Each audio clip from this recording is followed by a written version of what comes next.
অন্তত একবার ভাবা দরকার ছিল এই রিলেশন করার আগে। ও তোকে ছ্যাঁকা দিল, এখন ঠেলা সামলা। আমি জোস আছি, কোনো রিলেশন নেই আর কোনো ঝামেলাও নেই। তুই রিলেশন না থাকলে কি হবে?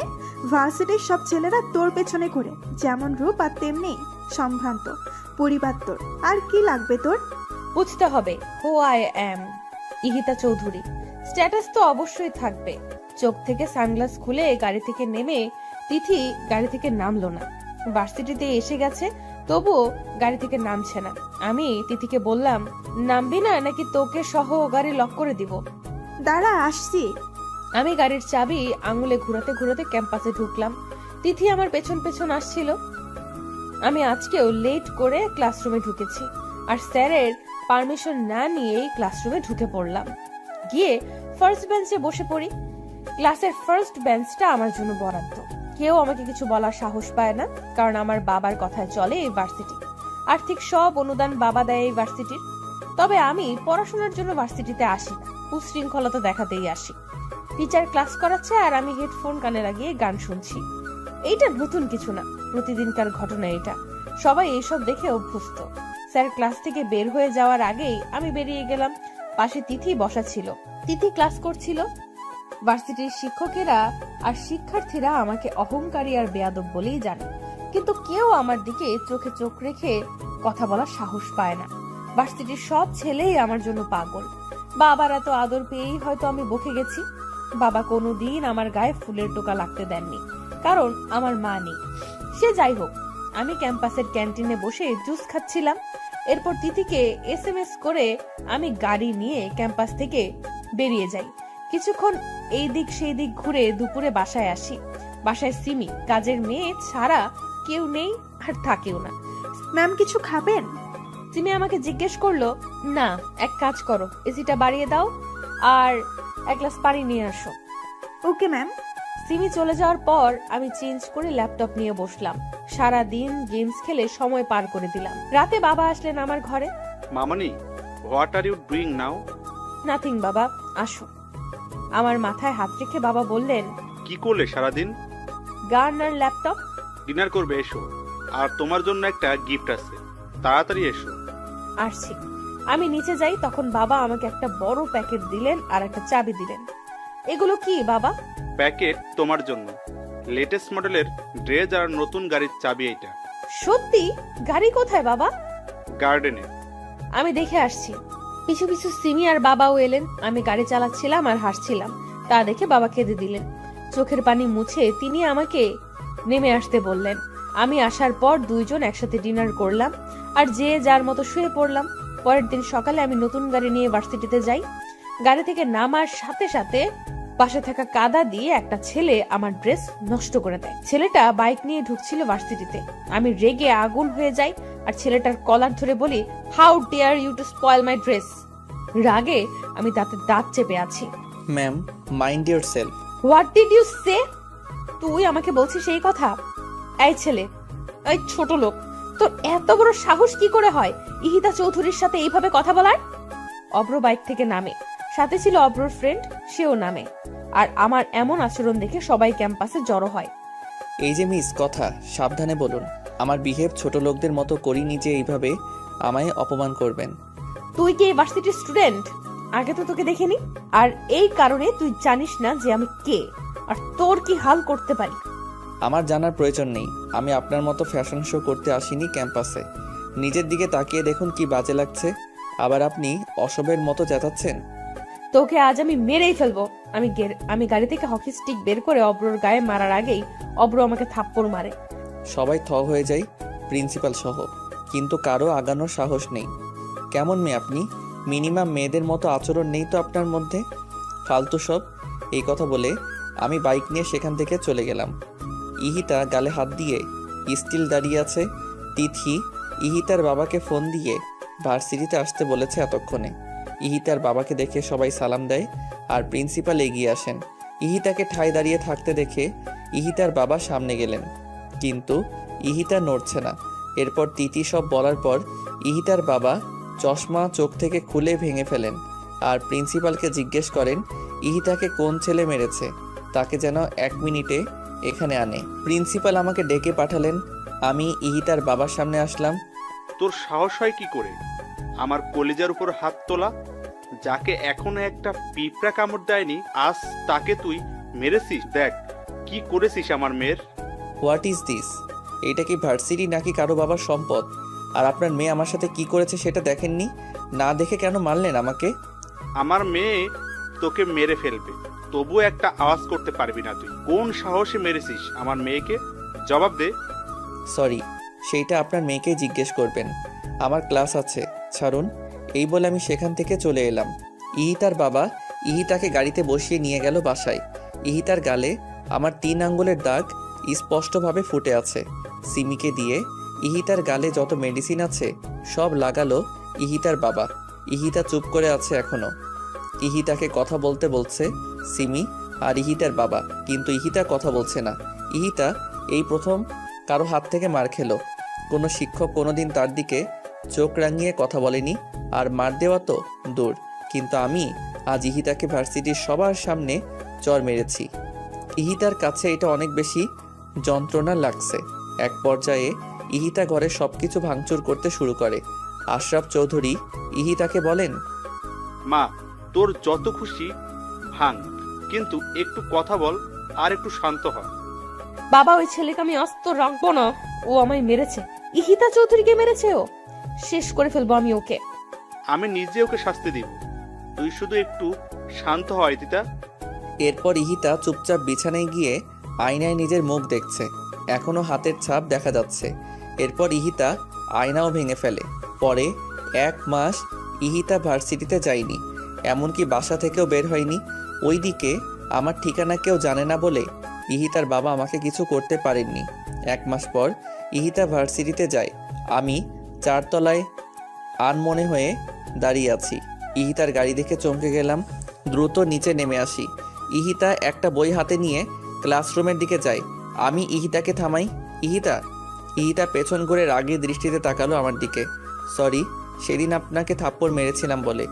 আমি চট করে রেগে গিয়ে কি করি আমার খেয়াল থাকে না, তাই ওইভাবে রিয়েক্ট করে ফেলেছিলাম।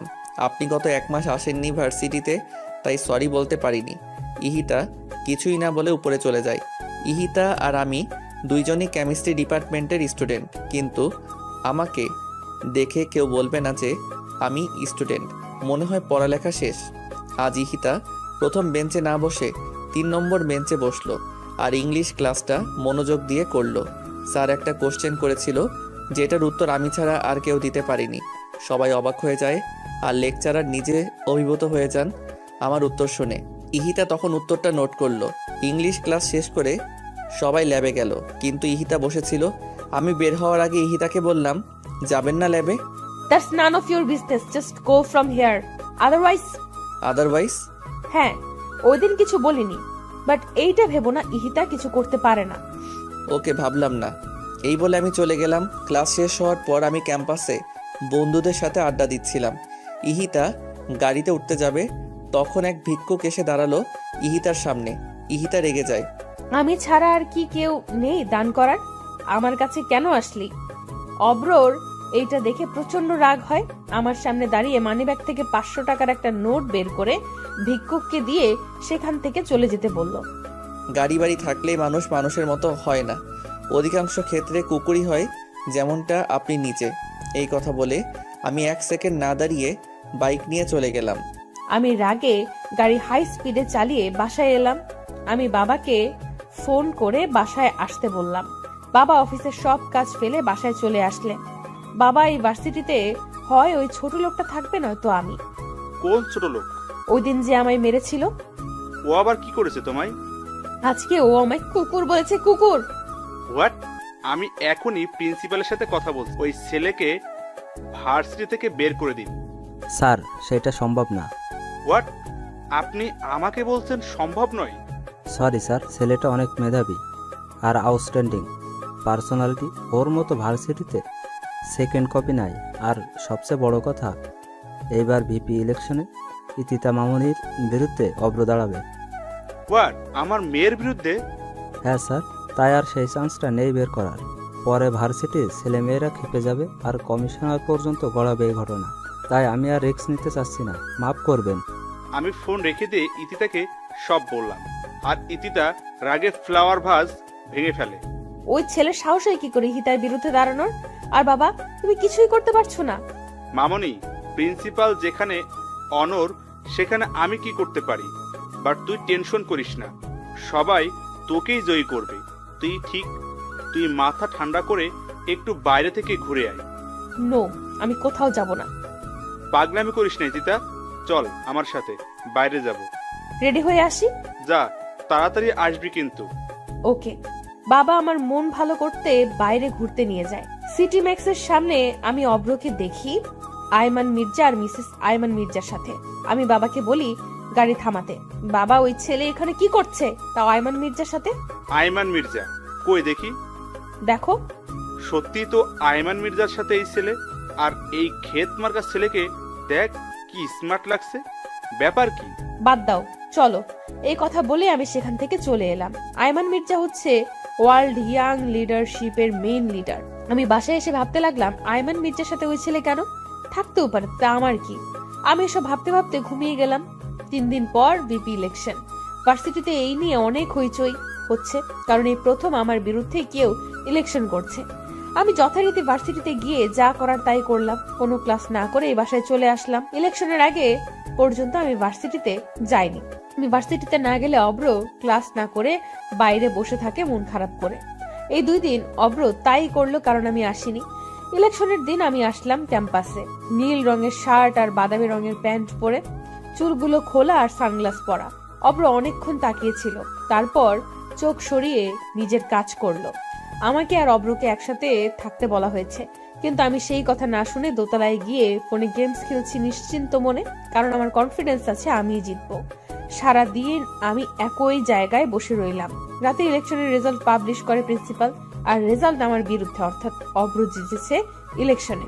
অব্রর কোনো ভ্রুক্ষেপ না করেই আমার দিকে তাকালো। আমি হাতের ফোন ভেঙে ফেলি আর গাড়ি নিয়ে খুব দ্রুত সেখান থেকে বেরিয়ে যাই। বাবা এই কথা শোনার পর প্রিন্সিপালকে প্রচুর থ্রেট করে। আমাকে তিনিই সামলাচ্ছেন। আর অন্যদিকে আমি বাসায় গিয়ে ইহিতার কথা ভাবছি, মেয়েটা কি করছে না করছে এই নিয়ে। খুব বেশি বাড়াবাড়ি কি হয়ে যাচ্ছে? এসব ভাবতে ভাবতে আমি ঘুমিয়ে পড়ি। পরের দিন আমাকে ব্যাচ আর দায়িত্ব দেওয়া হয় আর শপথ করানো হয়, কিন্তু ইহিতা ভার্সিটিতে আসেনি। আমার মন ভীষণ খারাপ। এইভাবে 7 দিন চলে যায়, কিন্তু ইহিতা ভার্সিটিতে আসে না। এরপর আমি ইহিতার বাসায় চলে যাই। ইহিতা আমাকে দেখে অবাক তো হয়ই, সাথে তেলে বেগুনে জ্বলতে থাকে। আমি ইহিতাকে বললাম, ভার্সিটিতে যাও না কেন? আমাকে তুমি বলছো কোন সাহসে? ঝগড়া বাদ দাও, ভার্সিটিতে চলো। How dare you to force me? কোন সাহসে এসব কথা আসছে মুখ দিয়ে? ভিপি হিসেবে কলেজের প্রত্যেকটা স্টুডেন্টের প্রতি আমার দায়িত্ব রয়েছে, সো চলো। আমি যাব না না না। তুমি যাবে যাবে আর যাবে। আমার হাত ধরার সাহস কোথায় পেলি ছোট লোক? যা খুশি বলো। ও হ্যাঁ, আজকে থেকে প্রতিদিন ভার্সিটিতে যাবে আর নিয়মিত ক্লাস করবে। আর মোস্ট ইম্পর্টেন্টলি, এসব ড্রেস আর পরা যাবে না। যাও তাড়াতাড়ি চেঞ্জ করে এটা পরে আসো। My foot. প্যাকেটটা ছুঁড়ে মেরে আমি বললাম, এইটাই যে তোমায় পড়তে হবে ইহিতা চৌধুরী। বের হও আমার বাসা থেকে। Just get out from here. আগে ভার্সিটিতে চলো।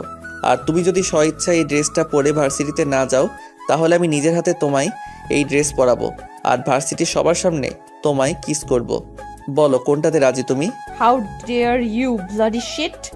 ইহিতা, ইনাফ। যা বলেছো আর না। সোজা আঙ্গুলে ঘি উঠবে না। বুঝেছি, আঙ্গুল বাঁকা করতেই হবে। আমার বাসায় এসে আমার সাথে এই ব্যবহার? তোকে আমি দেখে নেব ফাজিল। 10 মিনিটে আসো। ইহিতা দরজা লাগিয়ে দিল। 15 মিনিট পর ইহিতা রেডি হয়ে বেরিয়ে আসলো। আমি আর সিমি ইহিতার দিকে মুগ্ধ চোখে তাকিয়ে আছি। এইভাবে তাকিয়ে আছো কেন তোমরা?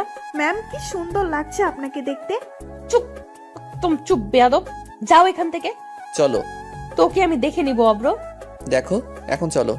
আমি ইহিতাকে নিয়ে ভার্সিটিতে যাই আর সেকেন্ড বেঞ্চে ইহিতাকে বসিয়ে থার্ড বেঞ্চে ইহিতার পিছনে বসি। ইহিতার সামনে গিয়ে বলি, আজ সবগুলো ক্লাস মনোযোগ দিয়ে করে তারপর বাসায় যাবা। আর এর বিপরীতে কিছু হলে বুঝোই তো কি করব। তোকে আমি শেষ করে ফেলবো অব্র। সে পরে দেখব। আগে ক্লাসগুলো করে নোট করে বাসায় গিয়ে পড়বে। ফোন হাতে দেখলেই খবর আছে। Just mind your language. তোর কথা শুনতে ইহিতা চৌধুরী বাধ্য নয়। 1000 বার বাধ্য। অব্র অব্র পেছনে ছিল, তাই আজ আমি সবগুলো ক্লাস ঠিকঠাক মতো করেছি। আজকে ভালোই লেগেছে আমার। তবে আমার এমন পরিবর্তনে শিক্ষকরা সহ সবাই খুশি। বেশ প্রাণোচ্ছল ভাবেই ক্লাস করেছি। তিনি এসব দেখে পুরো হা হয়ে তাকিয়ে আছে অব্রর দিকে। অব্র কি ইশারা করে তিথি জিজ্ঞেস করে, কেমনে সম্ভব? অব্র হাসি দিয়ে বুঝিয়ে দেয় চাইলেই সম্ভব। ক্লাস করা শেষে আমি বের হয়ে যাই। অব্র সিঁড়ির পাশে দাঁড়িয়েছিল। এক ছেলে ভুলে আমার ওড়নায় পাড়া দেয়, যার কারণে আমি টান খেয়ে অব্রর হাতের উপর পড়ে যাই আর অব্র আমাকে ধরে। আমি পড়ার সাথে সাথেই পেছন ঘুরে তাকিয়ে দেখি ওড়নাটা সিঁড়িতে পড়ে আছে আর একটা ছেলে টিল সেখানে হা করে দাঁড়িয়ে আছে। অব্র আমার দিকে তাকিয়ে ওই ছেলের সামনে যায়। অব্র দেখে বুঝেছে ইচ্ছে করে ছেলেটা এমন করেনি। নেক্সট টাইম যেন এমন ভুল না হয়। জি ভাইয়া। আমি ইহিতাকে ওড়নাটা দিলাম আর বইগুলো উঠিয়ে গাড়ি পর্যন্ত ইহিতাকে দিয়ে আসলাম। ইহিতা চলে গেল আমাকে কিছু না বলেই। আমি একটু মুচকি হাসলাম আর বাইক নিয়ে বেরিয়ে গেলাম। অব্র চলে যাওয়ার পর আমি বাইক নিয়ে চলে আসি। বাসায় এসে ড্রেস খুলে টুকরো টুকরো করে কাটি আর সেইগুলো ছাদে নিয়ে উড়িয়ে দেই। অব্রকে মনে মনে অনেক বকা দিচ্ছি। এরপর নিজের মতো করে এসে খাওয়া দাওয়া শেষ করে ল্যাপটপ নিয়ে বসি। এর মধ্যে আমার ফোন বাজলো। ফোন রিসিভ করার সাথে সাথে অপর পাশ থেকে একটা ছেলে বলল, কাজটা ভালো করলে না ইহিতা, এর মাসুল তোমায় গুনতে হবে। এই বলে ছেলেটা ফোন কেটে দিল। আমি ভ্যাবাচাকা খেয়ে গেলাম। কে ফোন করলো আর কেনই বা এসব বললো? আমি আবার কল ব্যাক করে দেখলাম, কিন্তু ফোন বন্ধ। আমি এসব পাত্তা না দিয়ে আবার নিজের কাজে মনোযোগ দিলাম। বাবা বাসায় আসার পর একসাথে ডিনার সেরে শুয়ে পড়লাম। আমি ভাবতেও পারিনি আগামীকাল আমার জন্য কি অপেক্ষা করছে। আমি সকালে ঘুম থেকে উঠে শর্ট ড্রেস পরে ভার্সিটিতে যাব বলে গাড়ি নিয়ে বের হলাম। অর্ধেক রাস্তা যাওয়ার পর আমি খুব জোরে গাড়ি ব্রেক করলাম, তাই হোল্ডিং এর সাথে লেগে আমার মাথা কেটে যায়। গাড়ি ব্রেক করার কারণ হলো সামনে একটা কার দাঁড়ানো।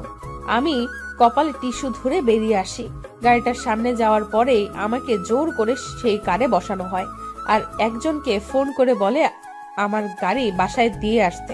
আমি গাড়িতে উঠে অব্রকে দেখে চমকে যাই আর প্রচন্ড রেগে যাই। আই ছোট লোকের বাচ্চা, তুই আমায় কেন এইভাবে নিয়ে আসলি? কোথায় নিয়ে যাচ্ছিস আমাকে? একদম কথা কম বলবে, নয়তো মুখে স্কচ টেপ মেরে দিব। গাড়ি থামা, I say stop the car. এরপর অব্র আর কোনো কথা না বলে আরো জোরে গাড়ি চালাতে থাকে, কিন্তু আমি অনর্গল চেঁচিয়েই যাচ্ছি। এক পর্যায়ে আমি গাড়িতে থাকা বটল ছুঁড়ে মারি বাইরে। এতে জানলার কাঁচ ভেঙে যায়, কিন্তু অব্র তবুও থামলো না। একটা বাংলোর সামনে গাড়ি পার্ক করলো অব্র। আমাকে গাড়ি থেকে জোর করে নামালো, কিন্তু আমি তো নামবো না। এরপর অব্র আমাকে কোলে করেই ভেতরে ঢুকালো। আমি অব্রর শার্ট ছিঁড়ে ফেলেছি জিদে, কিন্তু অব্র কিছুই করছে না। ড্রয়িং রুমে নিয়ে অব্র আমাকে বসালো। এরপর আমার হাতে একটা লেহেঙ্গা দিয়ে বলল, কুইকলি যাও আর এটা পরে আসো, জাস্ট গো ফাস্ট। উকিল সাহেব চলে আসবেন এখন। উকিল আসবেন মানে? আর তুই এইভাবে আমায় এটা পড়তে বলছিস কেন? আজ আমাদের ম্যারেজ রেজিস্ট্রি হবে। হাট! ওই জানোয়ার, তোর সাহস কি করে হয় এসব বলার? ইহিতা চৌধুরীকে বিয়ে করবে তোর মতো ছোট লোক? My foot, just let me go. কে ছোট লোক আর কে বড় লোক সেটা আজই প্রমাণ হবে। বেশি কথা না বলে এটা পরে আসো, নয়তো আমি বাধ্য হব পড়িয়ে দিতে। তুই আমায় টাচ করে দেখ শুধু। আমার বাবা যদি জানে তার মেয়েকে তুই এইভাবে তুলে এনে বিয়ে করছিস, তোকে জিন্দা কবর দিবে। ভালোই আমায় ছেড়ে দে। এরপর অব্র নিজেই আমাকে জোর করে লেহেঙ্গা পরিয়ে দিল চোখ বন্ধ করে। অব্র জানে আমি পরবো না, তাই নিজেই পরিয়ে দিল। আমার যা মেকআপ করা ছিল তাতেই চলবে। এরপর অব্র উকিলকে ভেতরে আসতে বললেন। অব্র রেজিস্ট্রি পেপারে সাইন করে আমাকে বলল সাইন করতে, কিন্তু আমি কলম ছুঁড়ে মারলাম আর পেপার ছিঁড়ে ফেলি। তখন অব্র বলল, জানি তুমি এটা করবে, তাই 250 কপি রেজিস্ট্রি পেপার বানিয়েছি আমি। কয়টা ছিঁড়তে পারো দেখি। সাইন তো তোমায় করতে হবে ইহিতা চৌধুরী। আমি সাইন করব না। না, তোর মতো লোফারকে কোনোদিন আমি বিয়ে করব না। দরকার হলে কোনোদিন বিয়েই করব না। ইহিতা সিন ক্রিয়েট করো না, ভালোই সাইন করে দাও, তাতে তোমারই মঙ্গল। মঙ্গল মাই ফুট। ফ্লাওয়ার বাস ভেঙে অব্র প্রচন্ড খেপে যায় আর আমার গালে জোরে একটা থাপ্পড় মারে। এরপর আমার হাত ধরে পেপারে সাইন করায়।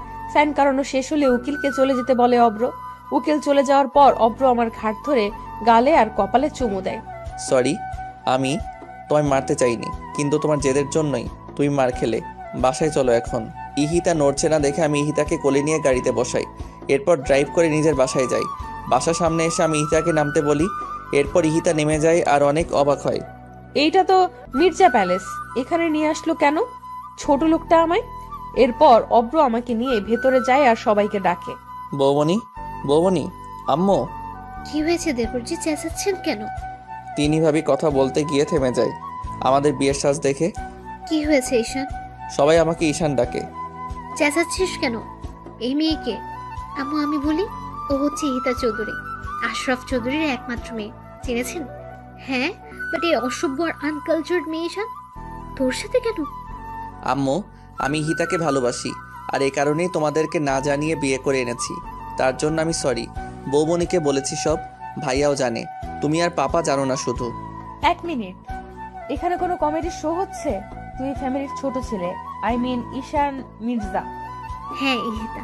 কিন্তু আমি যতটুকু জানি আয়ান মির্জার ছোট ছেলে লন্ডন থেকে পড়াশোনা করে আর সেখানে সে সেটেল। তাহলে ভার্সিটিতে তুমি কেন ছিলে? তোমার জানা ভুল নয়, আমি লন্ডন থেকে পিএইচডি করেছি ইন ইংলিশ। হোয়াট? তাহলে এই ভার্সিটি?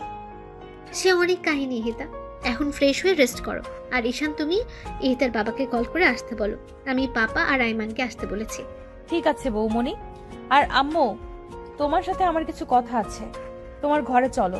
আর বৌমনি, তুমি ওকে আমার ঘরে নিয়ে যাও। তোর সাথে আমার কোনো কথা নেই ঈশান। আমার ছেলে আজ বিয়ে করেছে, তাও আমাদের না জানিয়ে। বা ঈশান বাহ। আম্মু একবার শুনুন ওকে বলতে চাই, তারপর না হয় সবটা বিচার করবে। বৌমা, তুমি ওকে সাপোর্ট করছো? না মা, আমি শুধু আপনাকে শুনতে বলছি ঈশানের কথাগুলো। আয় আমার ঘরে। মা সেখান থেকে চলে গেলেন। যাও, আর শুনো, রেখে যেও না, ঠান্ডা মাথায় বুঝিও। আমি ঈশানকে এ কথা বলে ইতাকে নিয়ে উপরে গেলাম, আর ঈশান পা টিপে টিপে আম্মুর ঘরে গেল। আম্মু, সরি তো, তোমার ছেলে না হয় একটা ভুল করে ফেলেছে, মাফ করে দাও। না ছাড় তুই আমাকে। আমি কোনো সাধারণ ঘরের মেয়েকে আমার ছোট ছেলের বউ বানাতে চেয়েছিলাম, যে হবে নম্র ভদ্র, ঠিক আমার তিন্নি মায়ের মতো। এই বেয়াদব মেয়ের মতো মেয়েকে চাইনি। আম্মু, বৌমনির সাথে কারো তুলনা চলে না। ইহিতা অনেক ভালো মেয়ে, কিন্তু শাসনের অভাবে এমন হয়ে গেছে। প্লিজ আম্মু, ওকে কষ্ট দিও না, কারণ জানোই তো ওর মা নেই। আমার জন্য হলেও অন্তত ওকে মেনে নাও।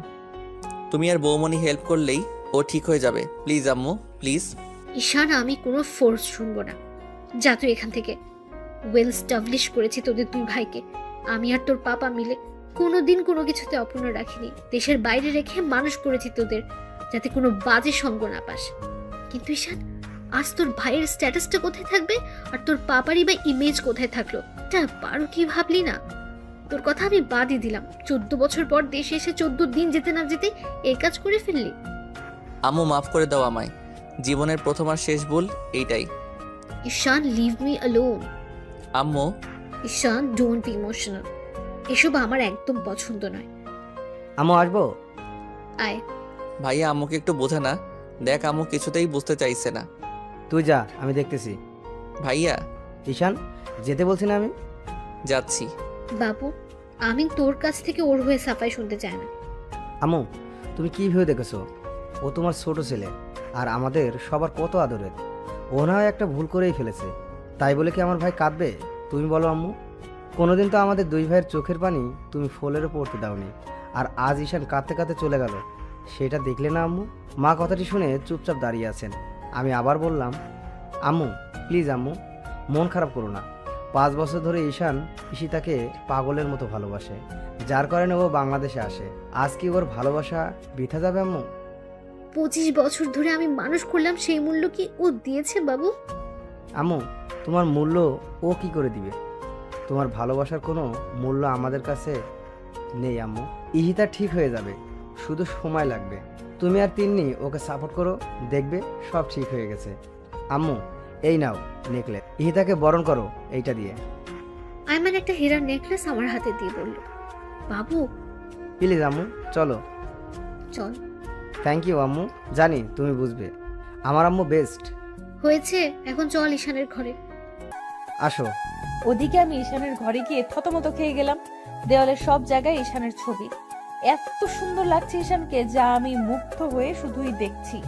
ভাবি বলল, এটাই আমার দেবর, আর এতদিন যে রূপ দেখেছো সেটা সাময়িক, শুধুমাত্র তোমার জন্য।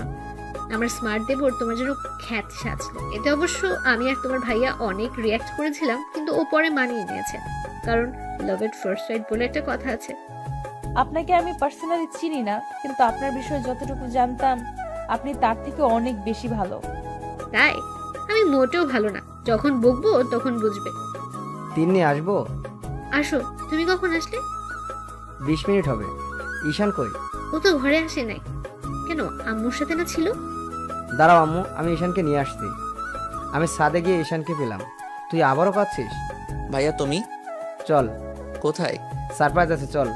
আমি ঈশানকে নিয়ে ঈশানের ঘরে গেলাম। ঈশানকে দেখে ইহিতা রেগে গেল, কিন্তু তিন্নির ইশারাতে থেমে গেল ইহিতা। মা ইহিতাকে নেকলেস পরিয়ে দিয়ে দোয়া করলেন, কিন্তু ইহিতা এতে ভ্রুক্ষেপই করলো না। ইহান আমাকে জড়িয়ে ধরলো। ভাইয়া তোকে কোনোদিন থ্যাঙ্কস দেইনি, আর আজও দিব না। শয়তান ছেলে, তোর কাছ থেকে আমি থ্যাঙ্কস চেয়েছি। ইউ আর বেস্ট ভাইয়া। এইসব পামে আমি ফুলছি না। হিংসা হচ্ছে কিন্তু আমার। তুমি আমার বরকে জড়িয়ে ধরে রেখেছো। বৌমনি, আগে আমার ভাই, তারপর তোমার বর। হইছে, তিনজন ফ্রেশ হয়ে নিচে আসেন। লাঞ্চ করতে হবে তো নাকি? পাপা আসুক। পাপা আসছে। আচ্ছা, তুমি আগে ঘরে আসো, কথা আছে আমার। চলো। এরপর সবাই ঈশানের ঘর থেকে চলে গেল। ঈশান আর ইহিতা দুজন দু প্রান্তে দাঁড়িয়ে আছে। ইহিতা আর আমি দুইজন দুই দিকে দাঁড়িয়ে আছি। আমি ইহিতাকে বললাম, লাঞ্চ করবে? ফ্রেশ হয়ে এসো। আমি গেস্ট রুমে যাচ্ছি ফ্রেশ হতে। আমি বাসায় যাব এন্ড রাইট নাও। ইহিতা, যা বলেছি করো। বেশি কথা বলে আমাকে রাগিও না। ঈশানের আসল রূপ কিন্তু তুমি দেখোনি। আসল রূপ? I don't care who are you. আমি আমার জায়গায় থাকলেই হবে। বিকেলে আমি বাসায় চলে যাব। আগে তো দেখো ঘর থেকে বাগানে যেতে পারো কিনা, আর বাসা তো অনেক দূর। তোর মন তো নির্লজ্জ আমি খুব কম দেখেছি। এইটা স্বাভাবিক। ভালোবাসার কাছে নির্লজ্জ না হলে তা আদায় করা যায় না। ভালোবাসা মাই ফুড। তোর এই ভালোবাসাই তোকে বিপদে ফেললো। হুম, বিপদে পড়িনি। আর তুই বলার মতো সম্পর্ক না এখন তোমার আর আমার মধ্যে, তাই তুমি করে বলো। তুমি যাও। তোর মতো চিটারকে ইথিকা কখনোই তোকে তুমি বলবে না। ইহিতে একটা কথা বলি শুনো। আম্মু, পাপা, বৌমণি আর ভাইয়া, এই চারজন যাতে তোমার কাছ থেকে যথেষ্ট রেসপেক্ট পায়।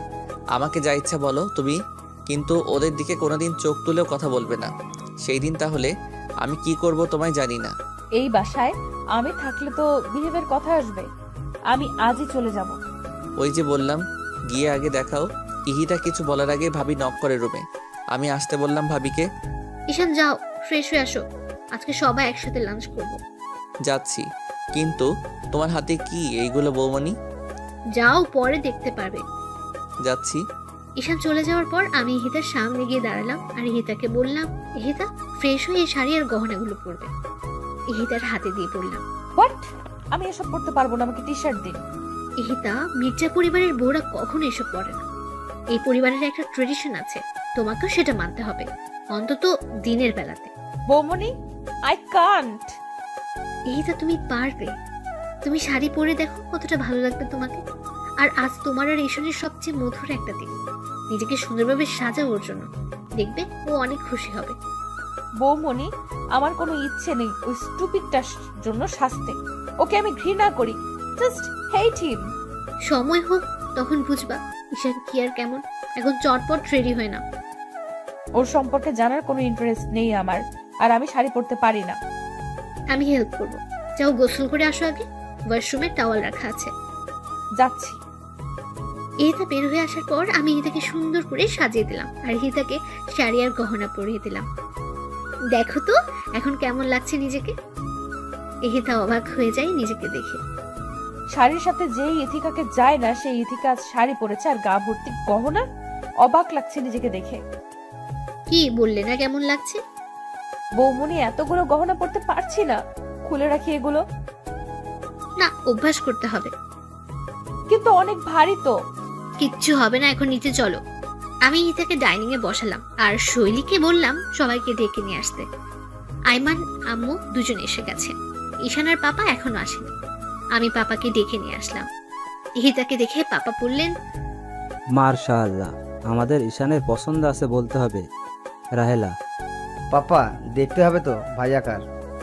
ভাবি আমাকে ইশারা করে বলল পাপাকে সালাম করতে। আমি সালাম করে দিলাম। আমি সালাম দিলাম শুধু, আর কিচ্ছু বলল না। ঈশান চুল নাড়াতে নাড়াতে সিঁড়ি দিয়ে নামছিল। চেয়ার টান দিয়ে বসতে যাবে, তখন সরাসরি আমার দিকে চোখ পড়ে ঈশানের।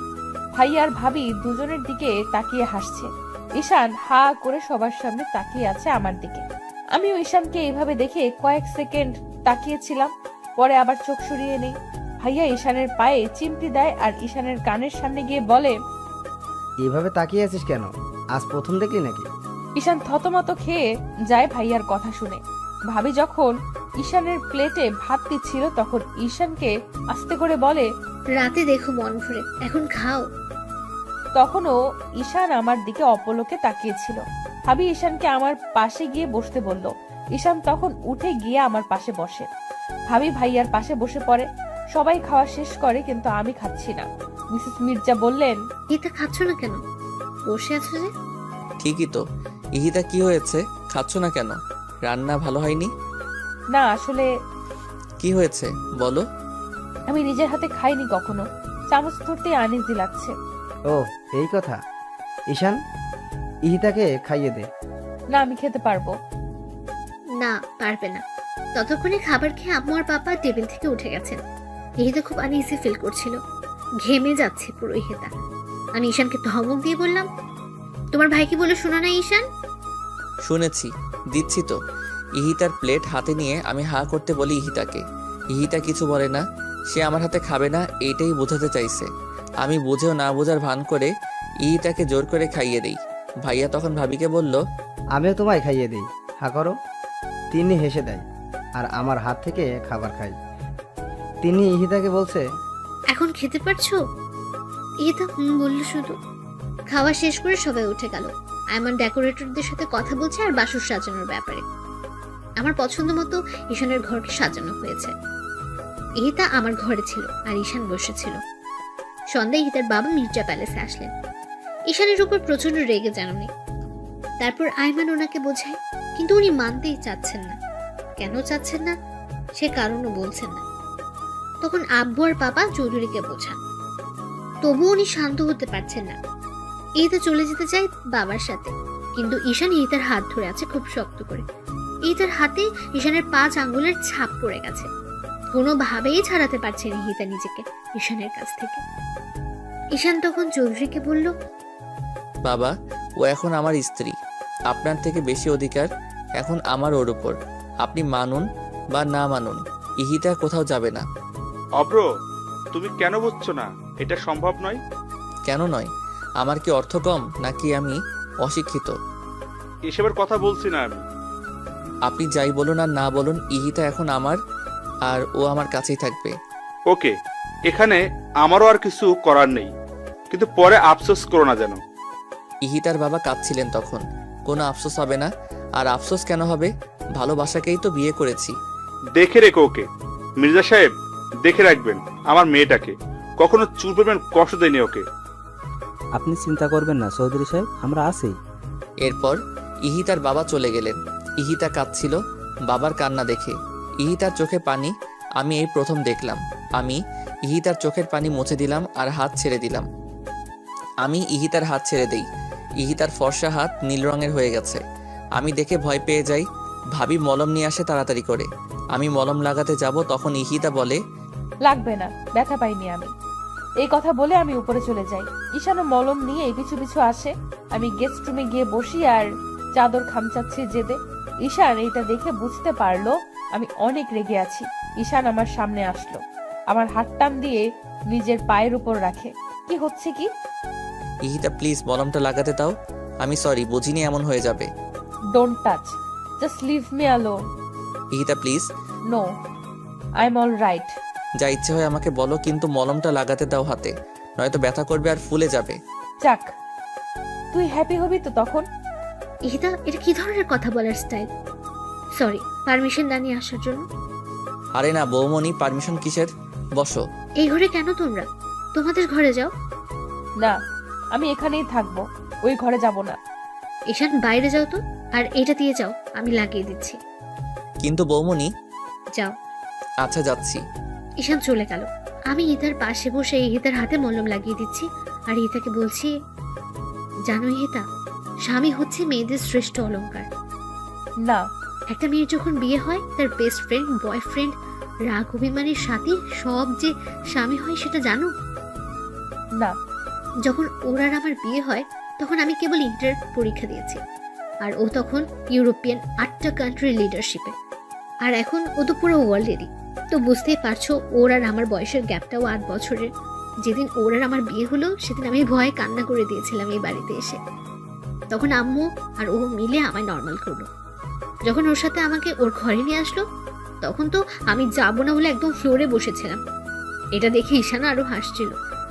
ঈশান ওকে বারবার বলছিল, বৌমনি আসলে পিচ্ছি রে ভাইয়া। ও তখন আমার সামনে এসে বসে হাত ধরে বলে, আমি আছি তো, কিচ্ছু হবে না। এই 6টা বছরে কথা আমার কানেই বেজেছে শুধু। তখন ঈশান আর ইরাশা হচ্ছে ঈশানের কাজিন, আমায় ঘরে দিয়ে আসলো। ও ঘরে এসে আমাকে বলল, তিন্নি, যেদিন তোমার মাইন্ড সেট আপ হবে আর যেদিন আমায় ভয় পাবে না, ঠিক সেদিনই তোমার কাছে অধিকার চাইবে, এর আগে নয়। বিয়ের 1.5 বছর পর আমাদের নতুন করে পথ চলা শুরু হয়। আর এই 1.5 বছরে ও একবারও আমাকে স্পর্শ করেনি। কিন্তু এখন বুঝি কে অপরাধ করেছে আমি ওর কাছে। 1.5টা বছরও আমার সবকিছু সহ্য করেছে, এখন পাগলের মতোই ভালোবাসে। কি বুঝলে বলো তো কেন আমি এই কথা বললাম তোমাকে? জানো, না, আমি চাই তুমি যাতে এই ভুলটা না করো।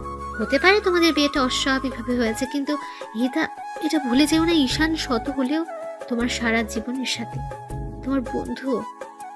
বৌমনি, ওর নাম আমি শুনতে চাই না, প্লিজ ওর নাম বলো না। পরে আফসোস করো না হিতা। কখনোই না, ওর জন্য আফসোস আমি মরে গেলেও করব না।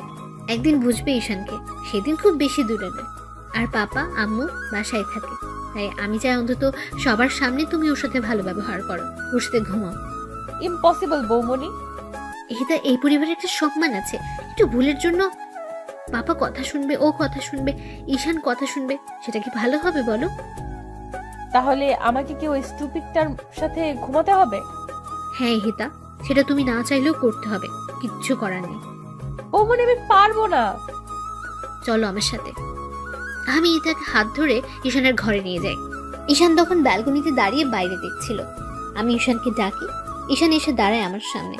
আমি ইতার হাত ঈশানের হাতের উপর রেখে বলি, সারা জীবন দেখে রাখতে পারবে তো? পারবো। Have a nice moment, bye. এই কথা বলে আমি চলে গেলাম দরজা লক করে দিয়ে। আমি তখনই একটা ঈশানের হাতের উপর থেকে আমার হাত সরিয়ে দূরে দাঁড়ালাম। ইহিতা, চিন্তা করো না, আমি কাপুরুষ নই যে তোমায় ছুবো তোমার অনুমতি ছাড়া। ইহিতা কিছু বলল না। ইহিতা, বসো, আজকে তোমায় কিছু কথা বলি। না, আমি কিছু শুনতে চাই না তোর মুখ থেকে। শোনা যে দরকার তোমার, বোরিং কিছু বলবো না। এরপর ইহিতা ড্রেসিং টেবিলের সামনের টুলে বসলো আর আমি ইহিতার বিপরীতে সোফায় বসলাম, দূরত্ব কয়েক হাতের।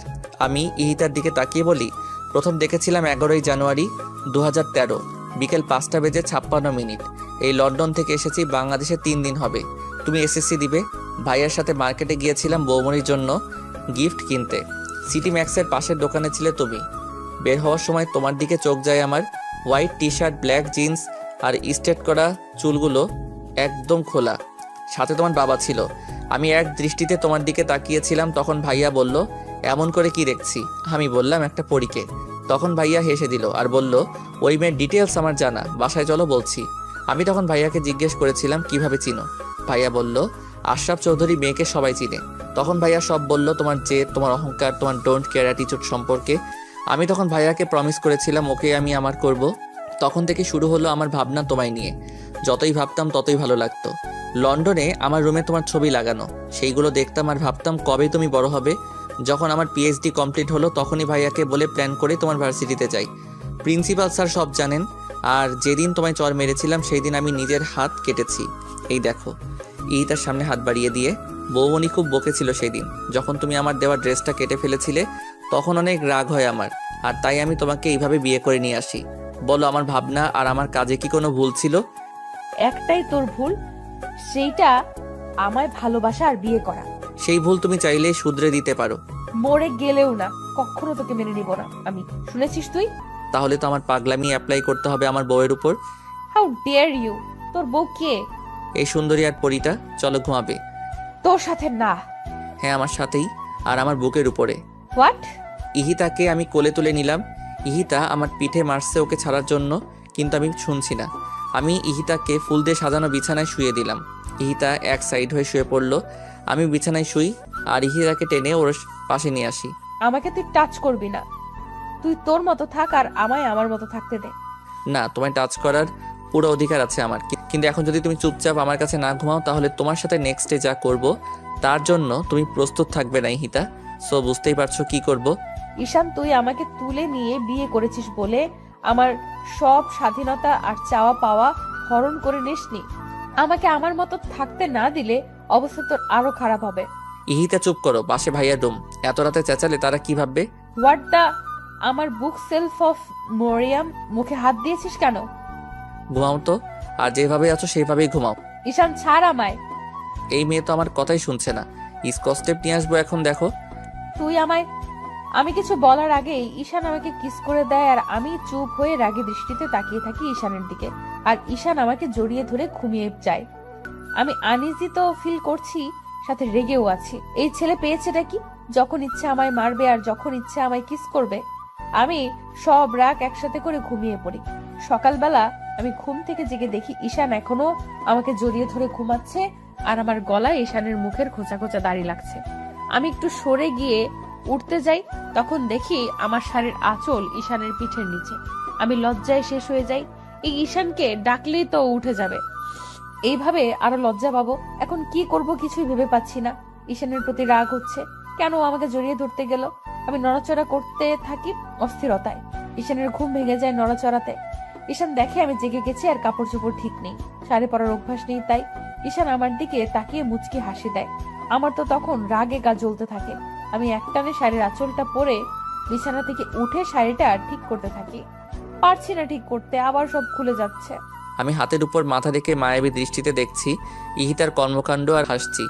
আওয়াজ না করে হাসছি যাতে ইহিতা শুনতে না পায়। ইহিতার সিল্কি চুলগুলো জট করে আছে, গয়নাগুলো উলটপালট হয়ে সরে গেছে।